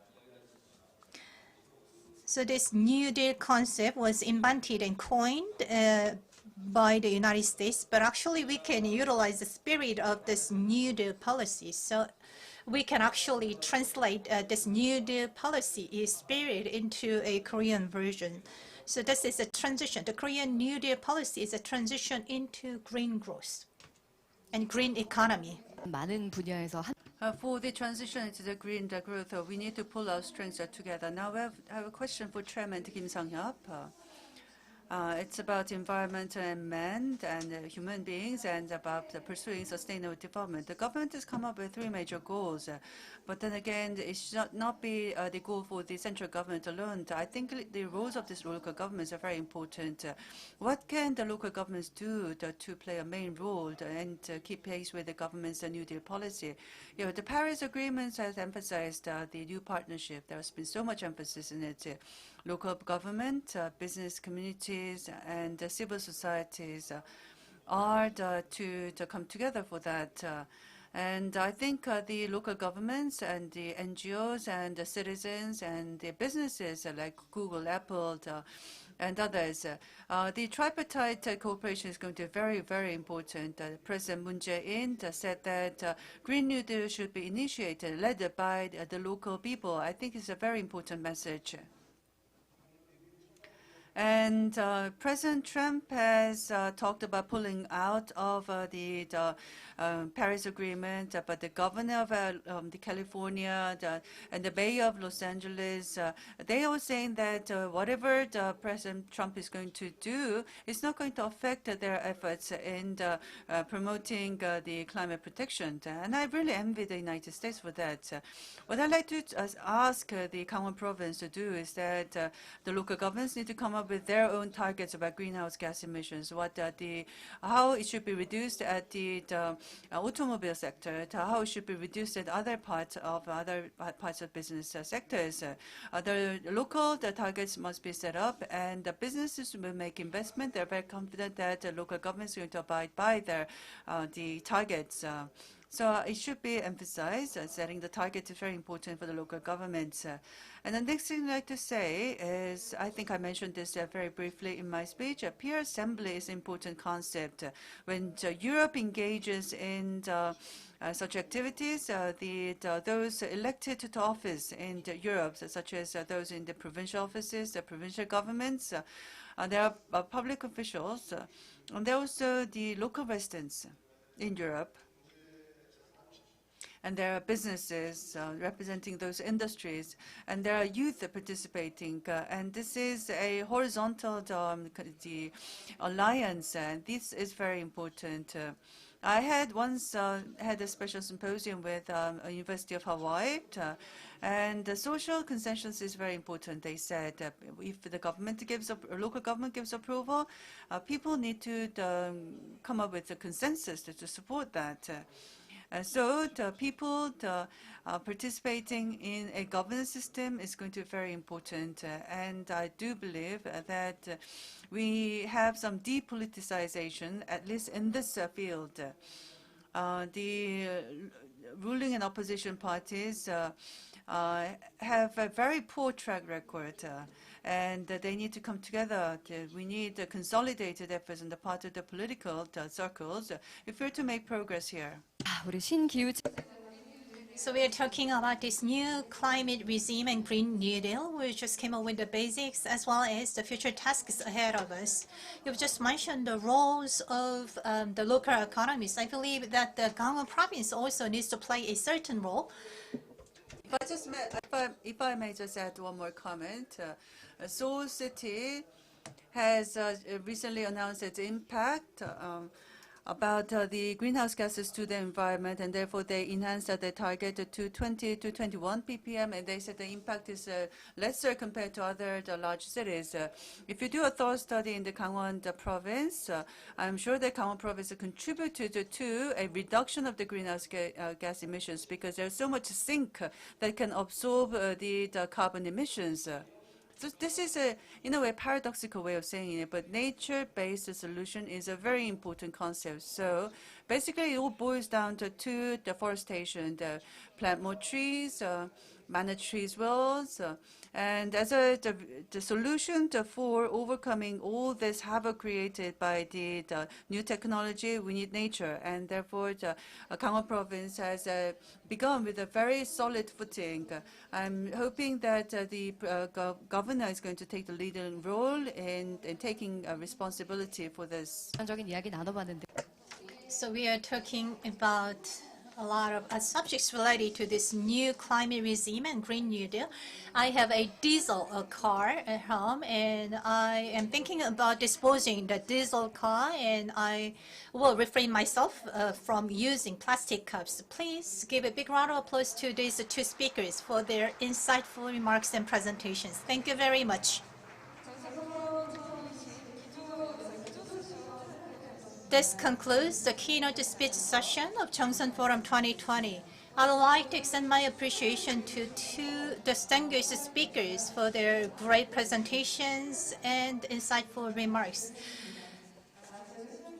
Sorry for this abrupt ending of the first session of keynote speech session because of tight schedule.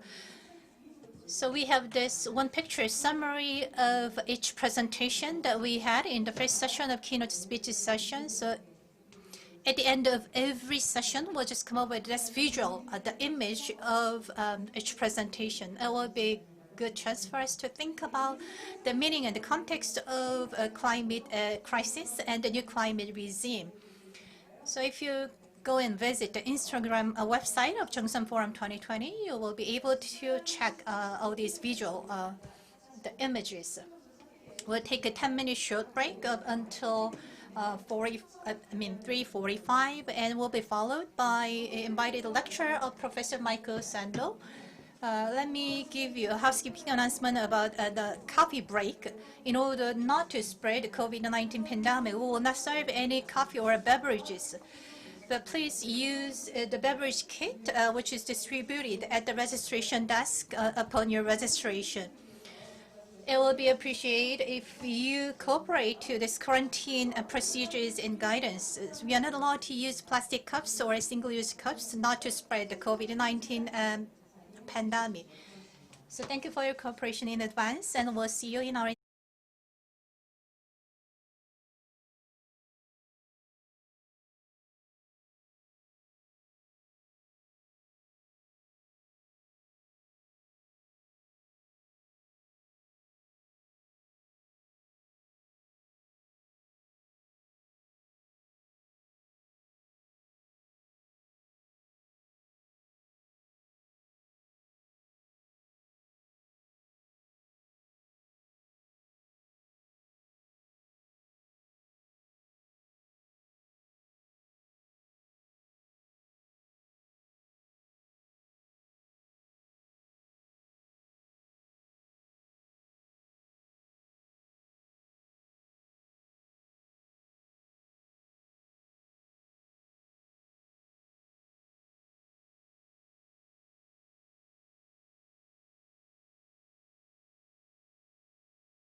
We'd like to advise that the plenary session for the JeongSeon Forum 2020 is going to begin very soon. Once again, we'd like to advise you that this JeongSeon Forum is live streamed through the YouTube and also at a separate venue at this hotel. Please go to the viewing room if you'd like to see the live streaming of the JeongSeon Forum. And we are now ready to begin. Please be seated as soon as possible so that we can begin right away.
네, 전체 세션 이제 바로 곧 시작하도록. Let us get started with the plenary session shortly. We will have a chair who will proceed with the session, and also we have a panelist. And there are some overseas panelists who will join us online, and simultaneous interpretation will be provided throughout the session. So please set to channel number 1 for Korean and number 2 for English. Throughout this session. So please tune to channel 1 for Korean and channel 2 for English.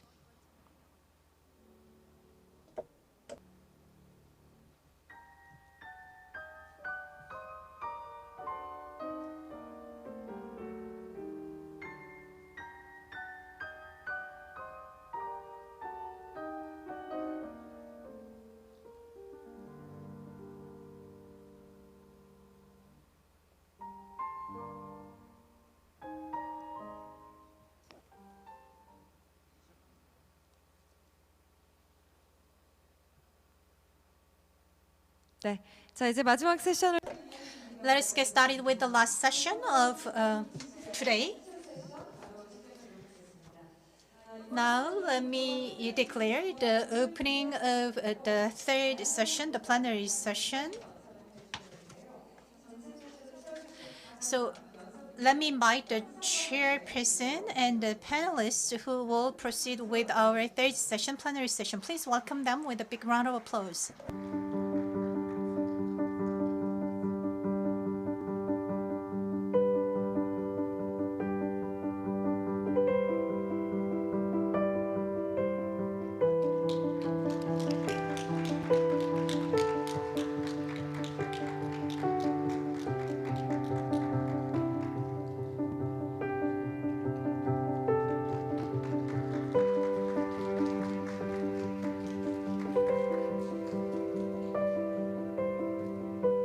네, 자 그럼 좌장님께 Now I'll hand over the microphone to the chair of the third session, plenary session. It's such a meaningful occasion of JeongSeon Forum 2020, and this will be our last session for the first day of the forum. And in our previous session, the keynote speech session and the invited lecture session, we had a very great presentations and thought-provoking remarks. So the climate crisis that we are faced with is existential crisis of the humankind, and also there was a very precious lesson given to us, saying that actually the planet Earth is exceeding its carrying capacity already, particularly in terms of biodiversity.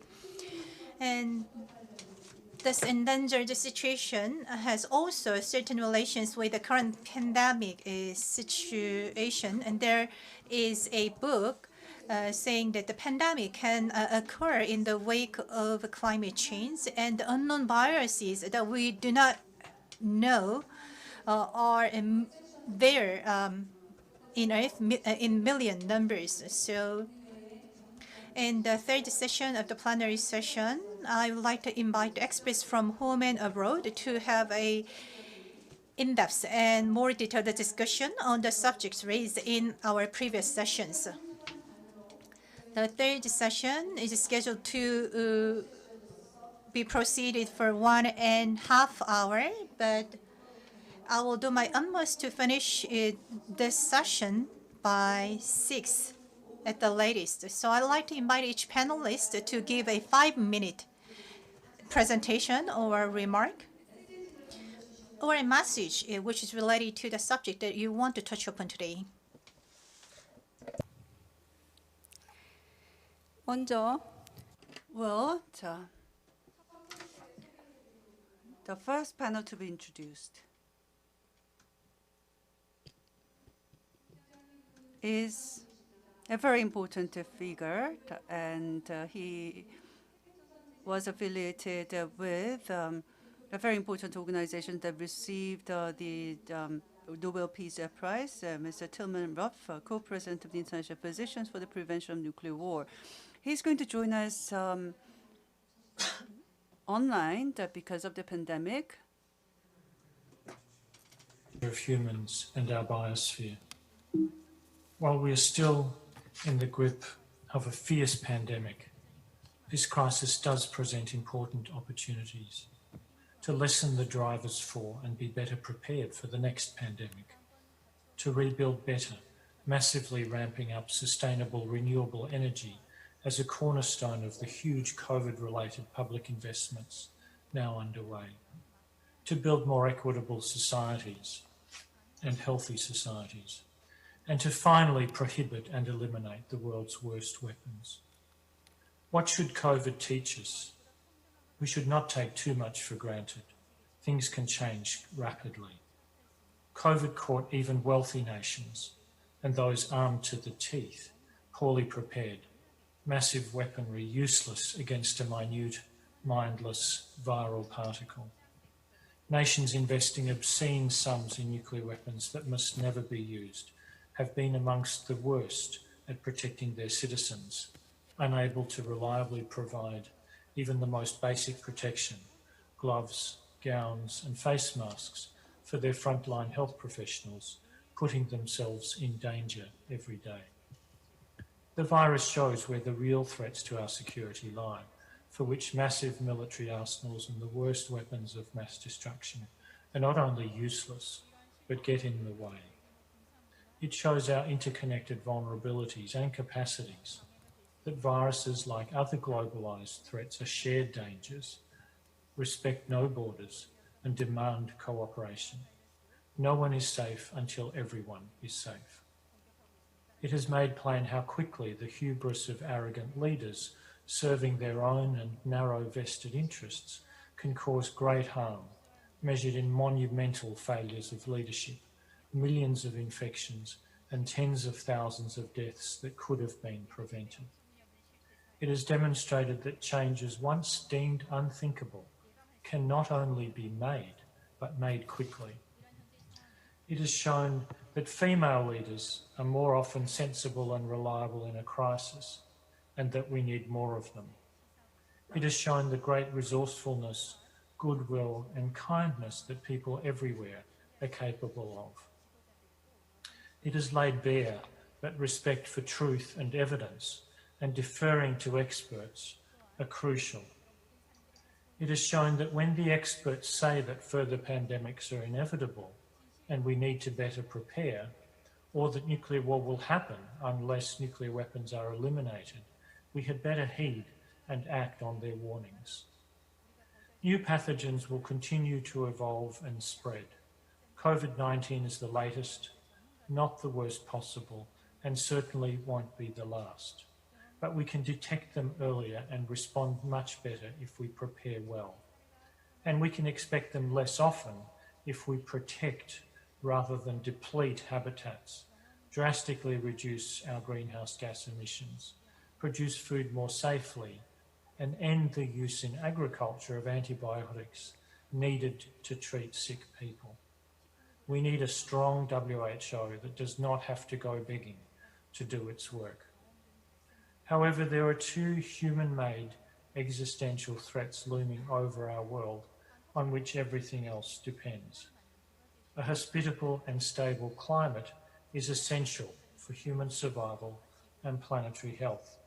It needs to be protected from both accelerating global heating and the abrupt nuclear ice age that would follow the incineration of cities in a nuclear war, even one involving less than 1% of the global nuclear arsenal. The resultant severe global famine would put billions of us at risk of starvation.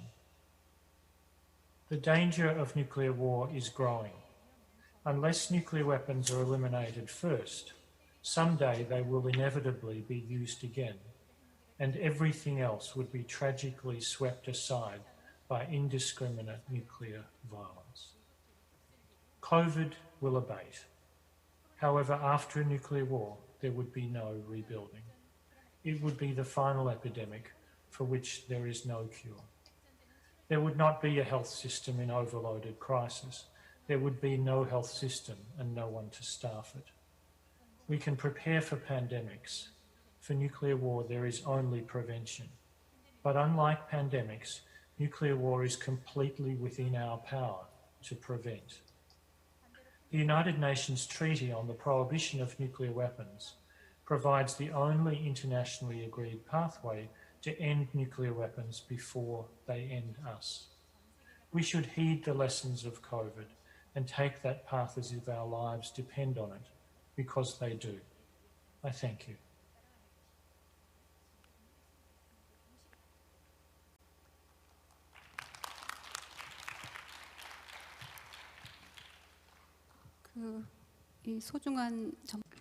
Well, thank you for the very informative input. We'd like to now invite all the panelists to speak, and then if time would allow, I'd like to give you a summary as the moderator of all the speeches made by the panelists.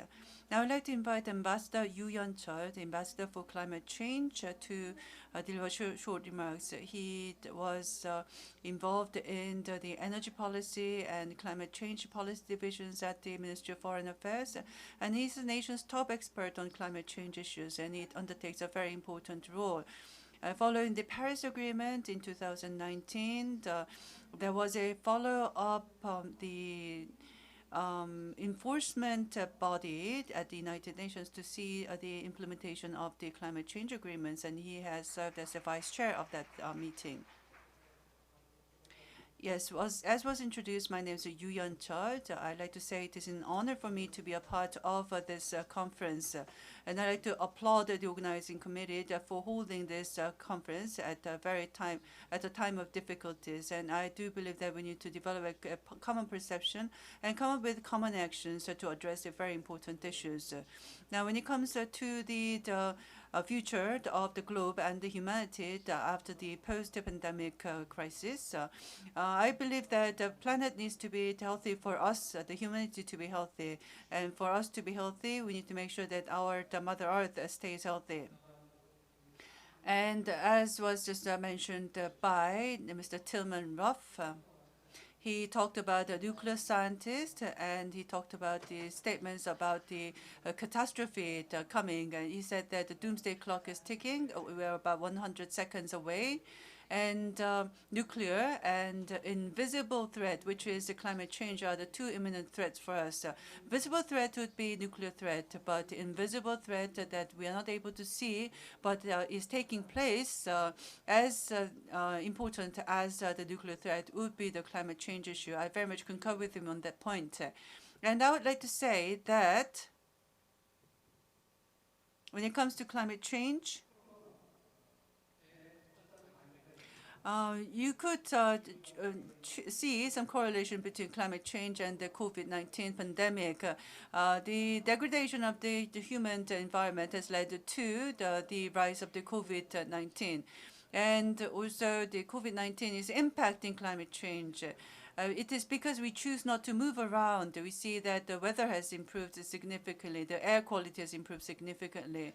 And I think countries have been fighting for their own interest only, but we need to overcome that kind of mentality and try to seek help, to cooperate with each other to overcome the crisis. So when it comes to the changes that has occurred before and after the COVID-19, I think it's important to note that we need to come up with a new approach. There have been old habits, and we need to discard the old habits, embrace new policy measures. In this, we need to make sure that we take new approaches, and the content will be a green approach. And we could seek to recover the economy on a short-term time frame. But if you take a long time, the approach, we need to make sure that the humanity stays healthy. To do that, we need to make sure that the planet Earth stays healthy. So we need a short-term approach as well as mid to long-term approaches, which I mean by responding to the climate change issues. This is the point I want to emphasize. And when it comes to the COVID-19 era, I'd like to walk you through the implications of 1.5 degrees in the COVID-19 era. Now, if we would add 1.5 degrees to our normal temperature, which is 36.5 degrees, it would be 38, and we would be kicked out of this conference room. And there was a very important report, IPCC 1.5 degrees special report. The report stated that we need to make sure that the temperature increase is confined to 1.5 degrees at maximum level. To do that, we need to make sure that CO2 emissions by 2050 comes to a net zero situation. Now, as we enter the COVID-19 era, we begin to feel the gravity of the implications that 1.5 degrees will bring us, and therefore we need to achieve net zero emissions standard by 2050. Professor Sanders said that there is much more we can do with future technologies. We can do much with the current technologies. We can do much more with the future technologies. Even if it's difficult, they will achieve net zero condition by 2050. But still, we need to make sure that we aspire to achieve the future target. The future generation need to be encouraged to achieve that target with new technologies. In this, if you're not able to achieve 1.5 degrees increase, then we may be entering a situation where the Earth becomes inhabitable, and we can not do anything if the Earth becomes inhabitable, and therefore we need to make sure that uninhabitable, excuse me, and we need to make sure that the Paris Agreement is closely wrapped up and closely fully implemented, and global investors are now asking for such changes. In the future, people need to will express very strong willingness to only engage with green companies and green products, and therefore investors are asking for companies to become green. And at the global supply chain level, the green products are required everywhere. And in Europe, a Green New Deal package was announced, and they came up with a standard. And the European standard will be abided by many companies in the future. So green is the new trend. And many stakeholders will be paying attention to the green trend. And in the future, there are things that is nice to do. We felt that we need to change our perception, but this is going to be different in the future. This is going to be a must. If we don't implement such things, then there will be penalties to pay. And in the past, there have been talked about the corporate social responsibilities. Corporate social responsibility is something that is nice to do.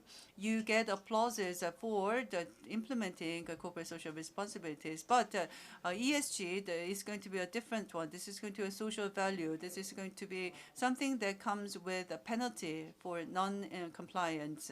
And I believe that the era has come. And this is a big picture we have for the future. In the future, I think our future has been, in a way, advanced. We are entering a future at an earlier date because of the COVID-19 pandemic.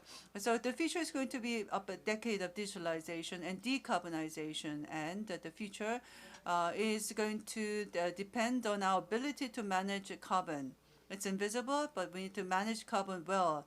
And we need to reduce carbon emissions. Reducing carbon emissions is going to bring us a financial gain as well.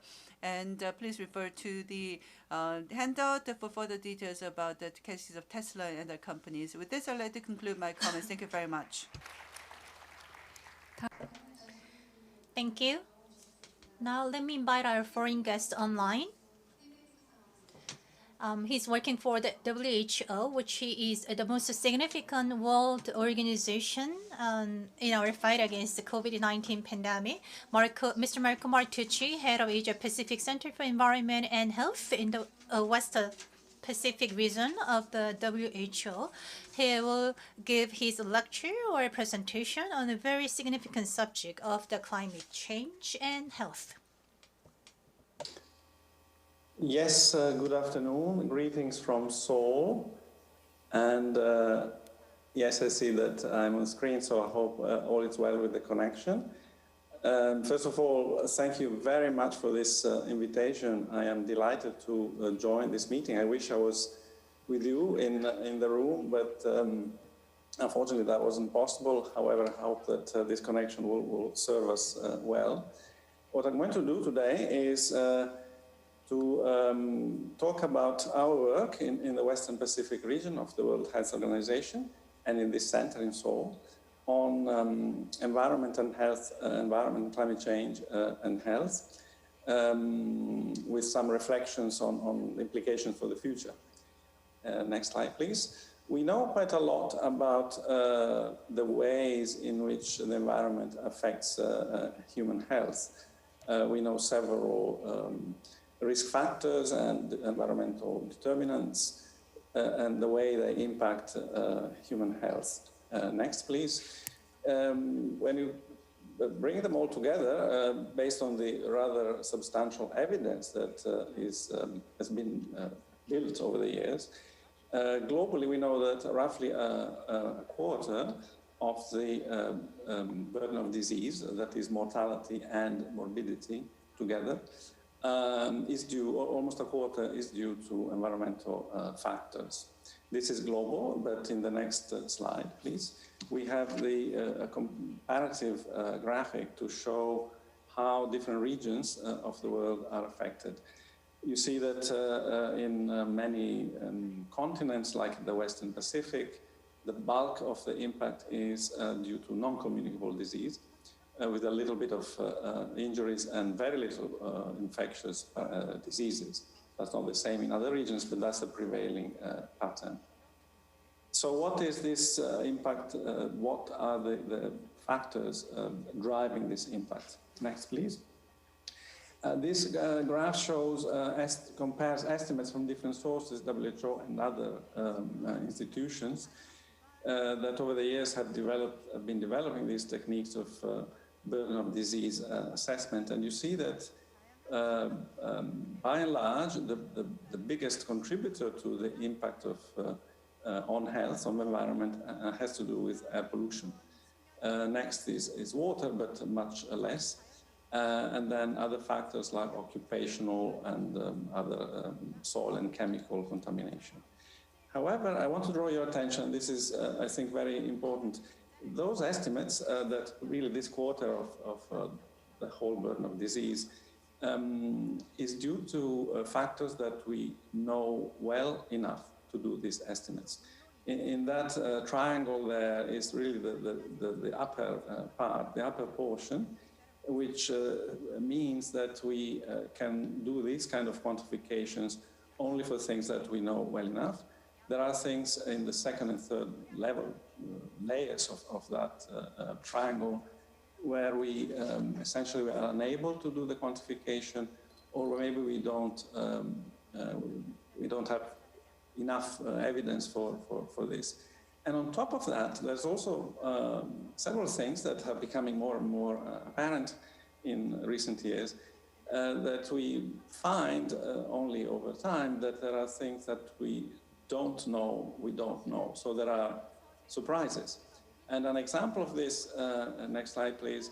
For example, there are indications that 25% of animals and plants are threatened with extinction, and that could affect massively our ability insect ability to pollinate plants, and therefore hugely impact food production.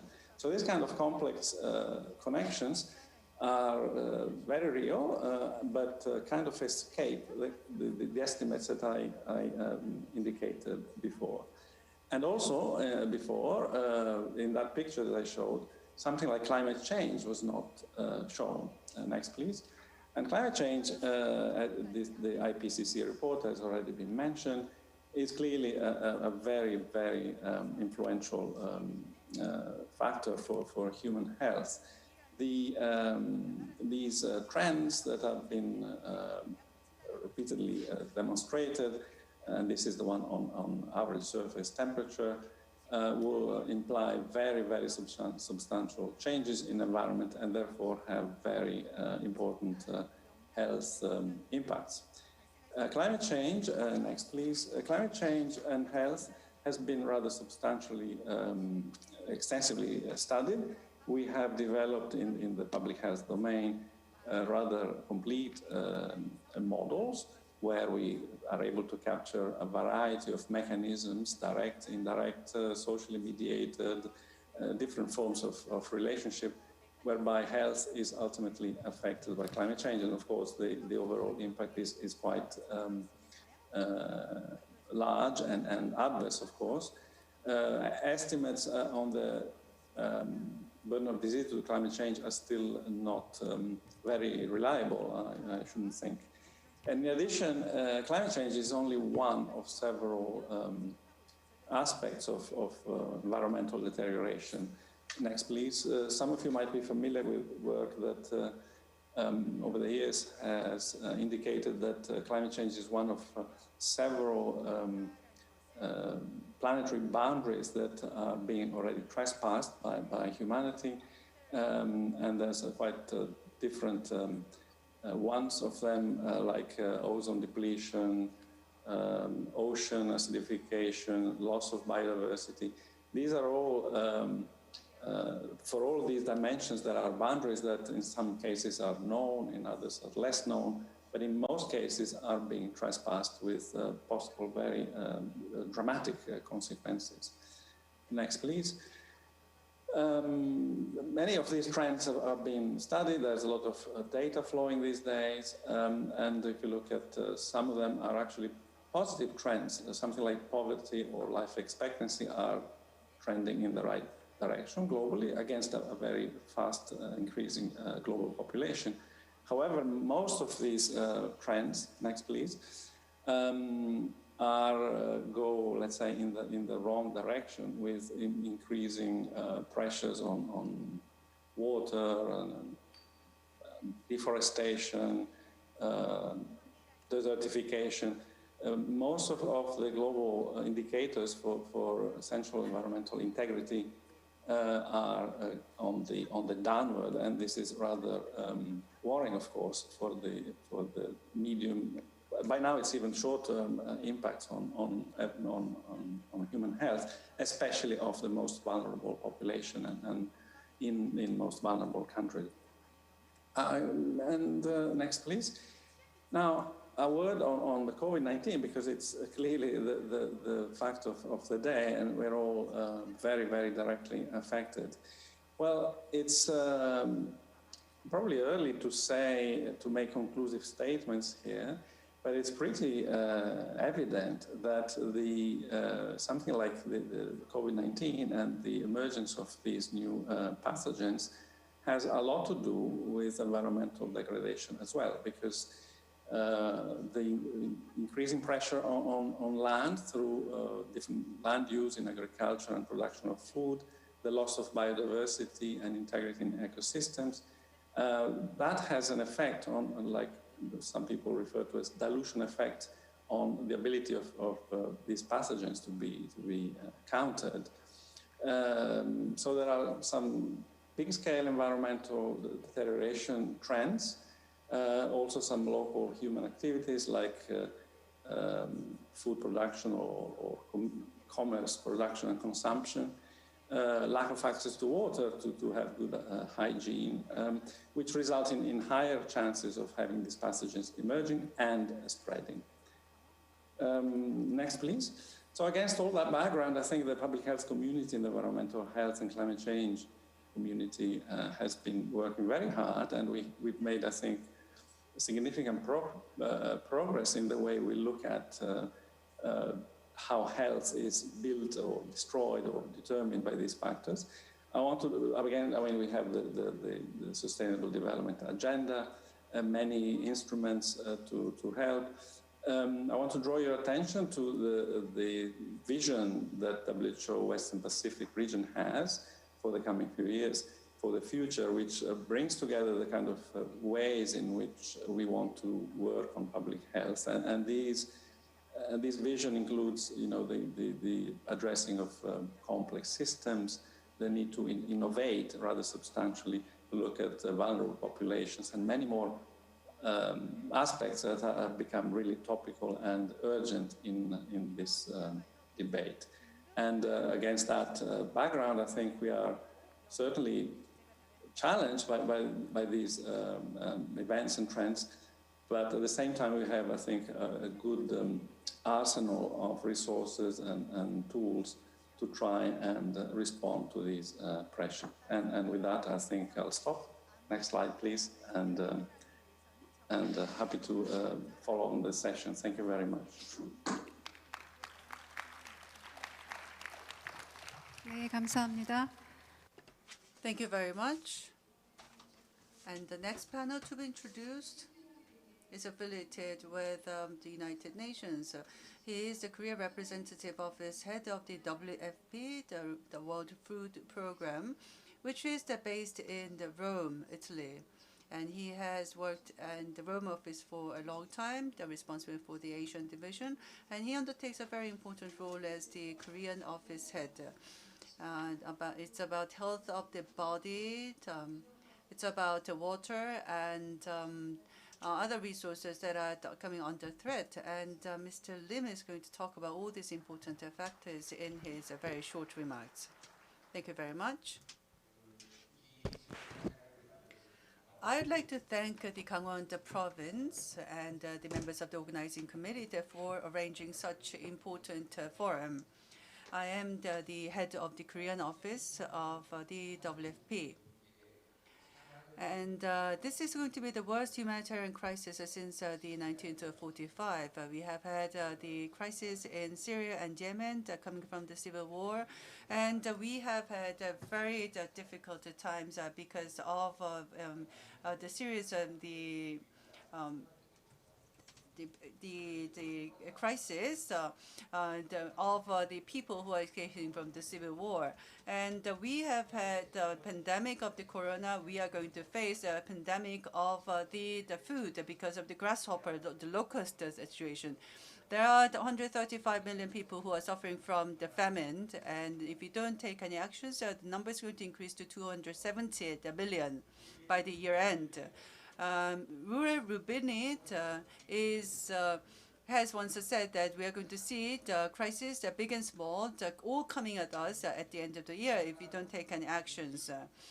And we are faced with a very serious crisis, but developing countries are going through acute difficulties because of the economic lockdown, and they're not getting the remittances from the overseas workers. They're not getting any tourists visiting the countries, and therefore they're not earning cash. And many people were like daily wage workers, and they are going through severe difficulties.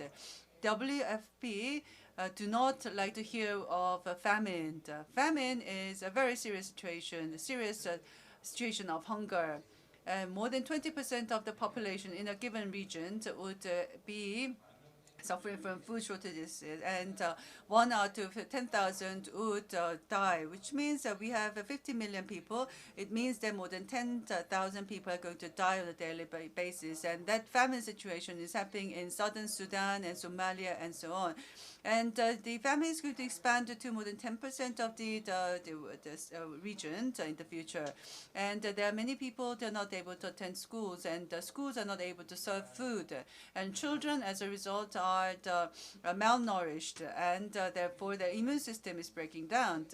And supply chain breakdown is going to happen in the future, and that's going to impact the agricultural sector as well. And we have serious concerns because of that about food shortage situation, which may happen in the future.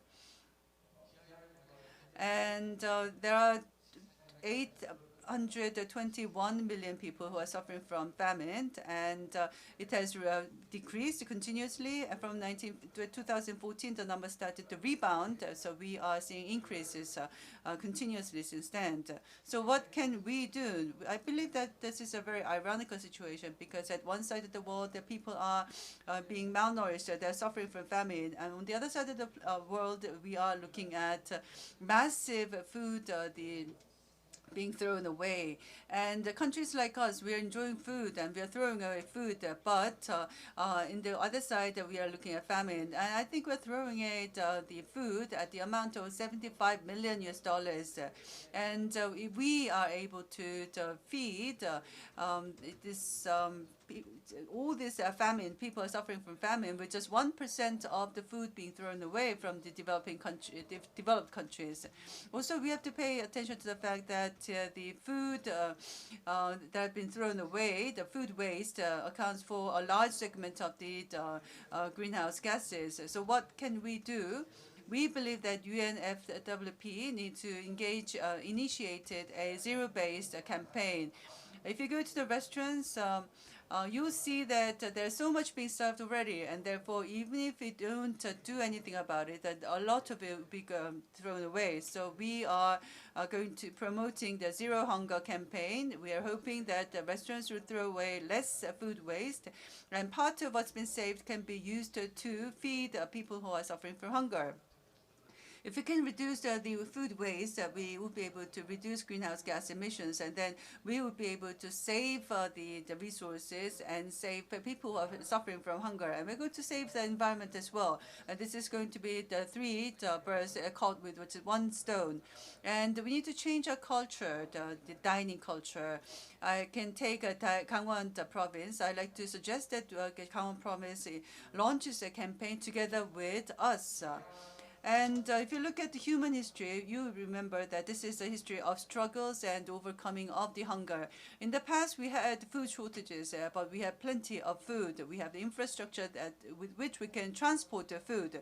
What is lacking is our willingness, and that is the strong commitment that I have. At the end of the 1950s, we had a serious smallpox problem, and we had a lot of people who died because of that. WHO had a congress in 1960s. We wanted to end the smallpox because we had vaccine at the time. I think this smallpox is now disappeared. I think famine can happen famine can go through the same path as well. We believe that our most important task would be to end famine, because if we need to end the famine, if we're to engage in something new, a new campaign. When the Korean War came to truce, General MacArthur said that we will need 1 century to fully recover. He said bad things, and WP came into Korea. We assisted Korea for 2 decades, and see what's happened to Korea. We have become a major donor nation. We are helping many developing countries, and this is an exemplar case of hope. And we don't have smallpox anymore. In the 2030s, 2040s, we would look back on our past and say that there is no longer hunger felt in any parts of the world. With that hope, I'd like to end my comments. Thank you very much. 제가 이 자리에서 그 지구와 인류의 미래를 이야기하는 이유가 정말 계속 그 풍성한 삶을 위해. The reason why we get together here is to identify the ways to resolve the current environment destruction situation. The entire humankind has paid attention only to the economic development to be better off. Meanwhile, actually, there still are a lot of people who are still starving in this world. So we are faced with a great dilemma. And we are faced with a great crisis which endangers the survival of the entire humankind. So this is time for us to make a commitment to a whole new start for the better future of the Earth and the humankind. Let me invite another panelist, Professor Brendan Howe of Ewha Women's University. He is a professor of international relations, and he is an expert of human security. Actually, human security have 2 meanings. One is traditional security, and the other one is new meaning of or the definition of security in this era. Please. And I'd like to thank the hosts and organizers for inviting me to this very important forum. But also, I'd like to thank our own frontline workers, the administrative staff, and people wearing the masks and operating the equipment that's keeping us all safe at this forum. Now, as mentioned, I work on human security and the relationship between human security and traditional security. Human security is one of the many aspects of non-traditional security challenges, which is what shows up in the title of my presentation here, Responses to Non-Traditional Security Challenges. This is an overview of what I'll be talking about, but as I'm aware that I'm already almost a minute in, I'm going to skip that. So looking at what we normally do when we're thinking of global governance, what the United Nations does, what nation states do when they're thinking about security, they're looking at the 3 pillars of the United Nations. So security, traditional security of the state, keeping the state safe from existential threats to its existence, usually coming from other states. We look at development, again, usually a state-centric model of development, especially in this region of the world. But we also consider the 3rd pillar of the United Nations, human rights. Where these 3 intersect on this Venn diagram is where you find human security. So it takes a little bit from each of these pillars and brings it together so the whole is greater than the sum of the parts. So human security encompasses freedom from fear, freedom from want, and freedom from indignity. So it's a rights-based approach to what individual human beings are entitled to enjoy, but also what must be borne in mind by those who govern, whether that be state governments, whether it be provincial governments, whether it be city governments, or whether it be attempts at global governance through the United Nations. So the focus is very much on the protection of individuals rather than states. The human being, therefore, is the referent object, so what we're considering as being the most important and worthy of our protection, but also the actor. We all act in ways that can impact on the human security of others. So we're addressing a complex of interrelated threats associated with, including the traditional interstate war, but also civil wars, also environmental degradation, also natural disasters, although many times these natural disasters are exacerbated by human behavior, and of course pandemics. There's a lot of spillover between these non-traditional security threats as well. So we have to take a holistic approach to dealing with non-traditional security threats. The broadest interpretations include aspects of food, health, environment, etc., all of these related to what human beings need to survive. And I would argue that the great powers, the great military powers of this world have done a particularly bad job at dealing with non-traditional security threats. In particular, they have not been at the forefront of championing human security. Instead, we've seen middle powers around the world championing human security, including Japan, Norway, Canada, and even though South Korea doesn't refer to human security much in its documentation, South Korea has a long tradition of principled foreign policy, which I think reflects well on its human security ambitions.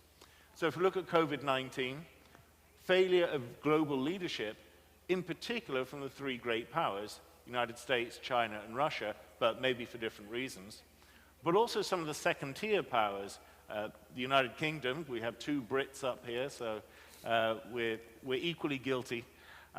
Brazil, India, and to a lesser extent, Japan. Japan's somewhere in the middle in terms of performance.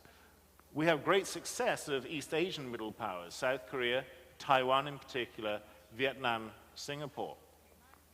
But we've also seen the important role played by societies in this region.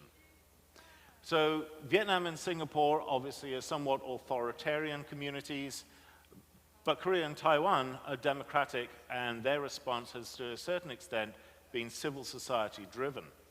So I think there's a tremendous opportunity here for South Korea in its niche diplomacy to do the right thing from a normative perspective, from a moral perspective, but also from a national interest perspective, because Korea can get more bang for its buck.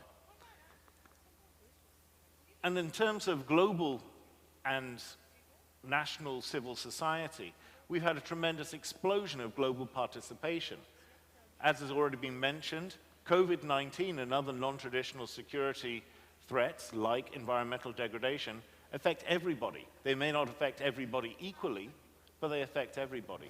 And the response has to come from everybody. So, in conclusion, it makes sense for Korea to concentrate on non-traditional security issues from a national interest perspective because they get more bang for their buck, but also from a human perspective, that there's collateral benefit for the most vulnerable members of global society from middle powers like Korea taking an active role. And I think I'll leave it there. Thank you. 네, 감사합니다. Thank you, the professor. Now I'd like to invite the next panel to give very short remarks. He's lived in Korea for 22 years.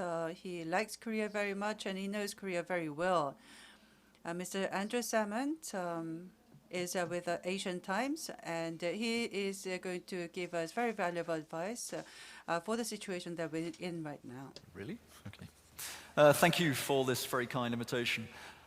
If we look around this room today, we can say there's one thing which unites every person here. None of us have experienced a situation like this in our lifetimes. This pandemic is a unique experience for us all. And that's rather strange, given that COVID-19 is not actually a particularly deadly disease. So what I'm going to talk about right now is what might come after COVID. What are the risks? What could be deadlier than COVID, and what could be deadlier than our reaction to COVID? Because right now, we've reacted very, very badly to COVID. Japan's GDP figures came out 2 days ago, 27% down year on year in the second quarter. Americans' GDP figures, 30% down in the second quarter.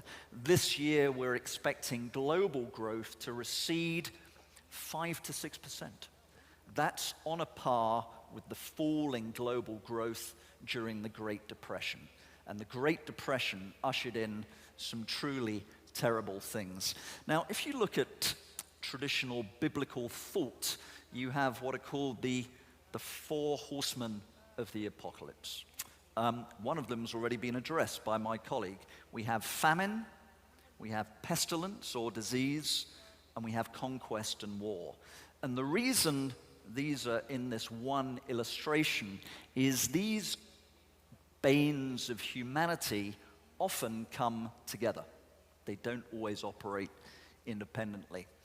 So let's go back again to 1929 and the Great Depression, when we see a market crash which reverberates around the world.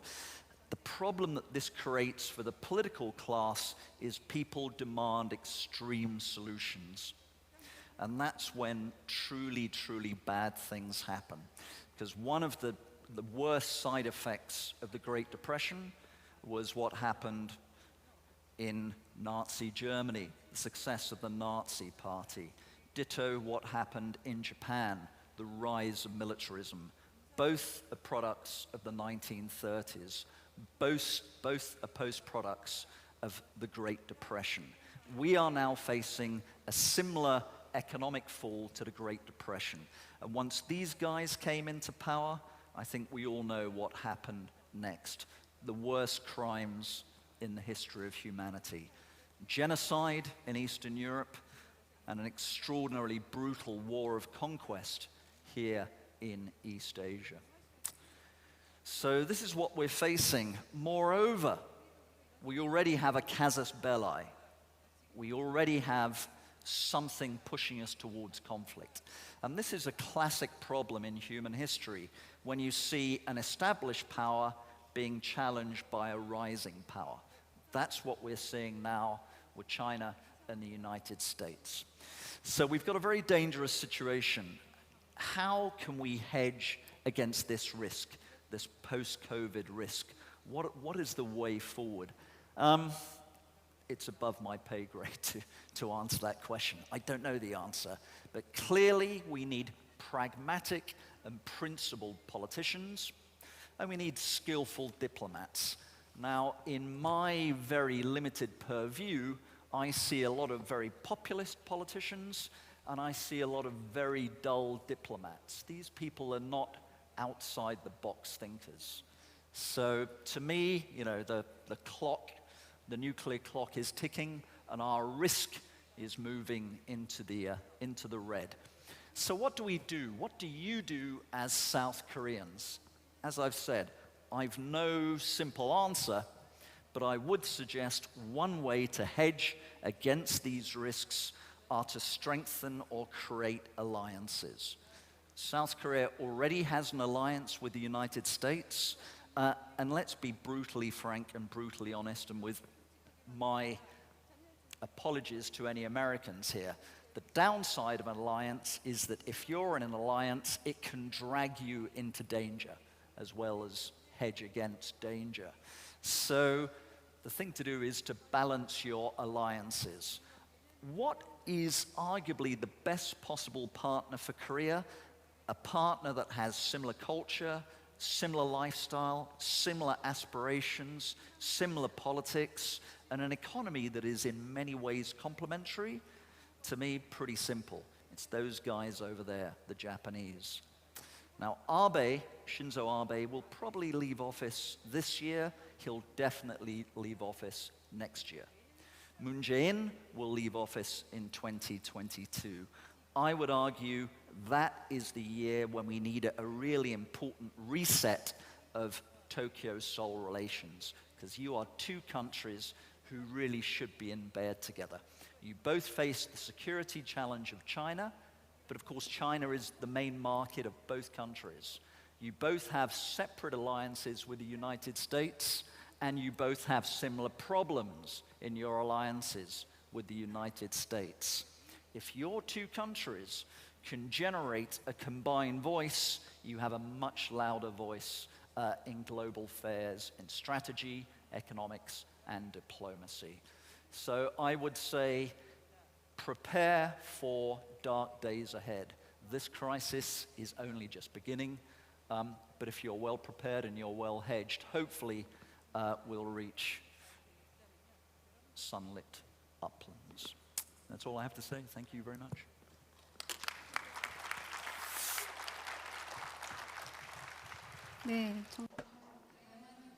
Thank you very much. We are fortunate to have these experts from various sectors and have their insightful remarks. This is our last session for today, and we are supposed to finish the session or the entire agenda for today by 6. We have like 5 minutes more after 6, but still we have some time, so actually we can have further discussion or follow-up discussion during dinner or over dinner. And also, even though we are running out of time, I'd like to take questions from the floor first. So let us take questions from the floor, and we'll have our panelists answer those questions. I know that this is not an easy subject to touch upon, and you must be very tired. Please raise your hand if you have any questions. 예, 거기도 먼저 해주시고. Okay, you first, and then we will move the microphone over to the Governor, Choi Moon-soon. Please listen to the question, and if you think you are the right person to answer the question, you may answer the question. I am Park Myung-won from Gangwon Daily. First of all, I'd like to thank you for taking the time out of your busy schedule and being here with us today. After listening to the remarks made by all the panelists, I just came to realize that the climate change will be the most imminent the crisis ahead of the humankind, and we need to come up with the right response to this crisis. So what kind of role the Gangwon province can play in properly responding to this climate change, and also what the Korean government can do to fight against this climate change crisis. And we will take the question from the governor. I have a question for Mr. Andrew Salmond. You talked about Korea-Japan relations and about the U.S., the China relations. You said that we may come across a very good opportunity. Do you have any recommendations for North Korea? Because you haven't said much about North Korea. With regards to North Korean issue, what are the recommendations you have for Korea, Japan, United States, or China? What can the 4 countries do to pull together wisdom, perhaps, to deal with the response to the North Korean issue? Mr. Andrew, would you like to respond first? No. That's a very difficult question. I mean, look, Governor, as I think you know, if America and China get into bed together and improve their relations, all kinds of problems around the world will also be solved. I just don't see that happening in the near future. We may have a new president in the United States in November, or sorry, early next year. and that's an opportunity for a reset. But these two countries are on a collision course in over India, over Hong Kong, South China Sea, Taiwan, Sengaku Diaoyu Islands. You know, it's a bad situation right now. I'm not positive. In terms of North Korea, the potentialities are almost equally immense, right? If we can have some kind of deal with North Korea and we can bring them into the family of nations, you know, humanity gains 22 million new members. South Korea and North Korea can create some form of economic bloc.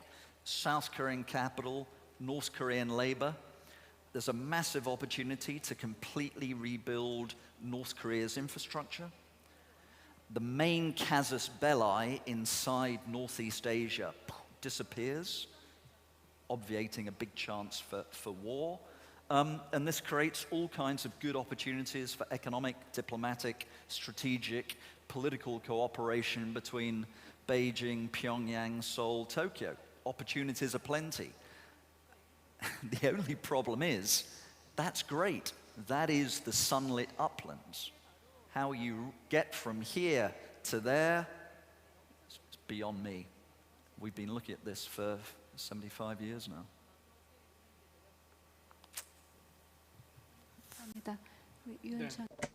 Thank you. Ambassador Yu.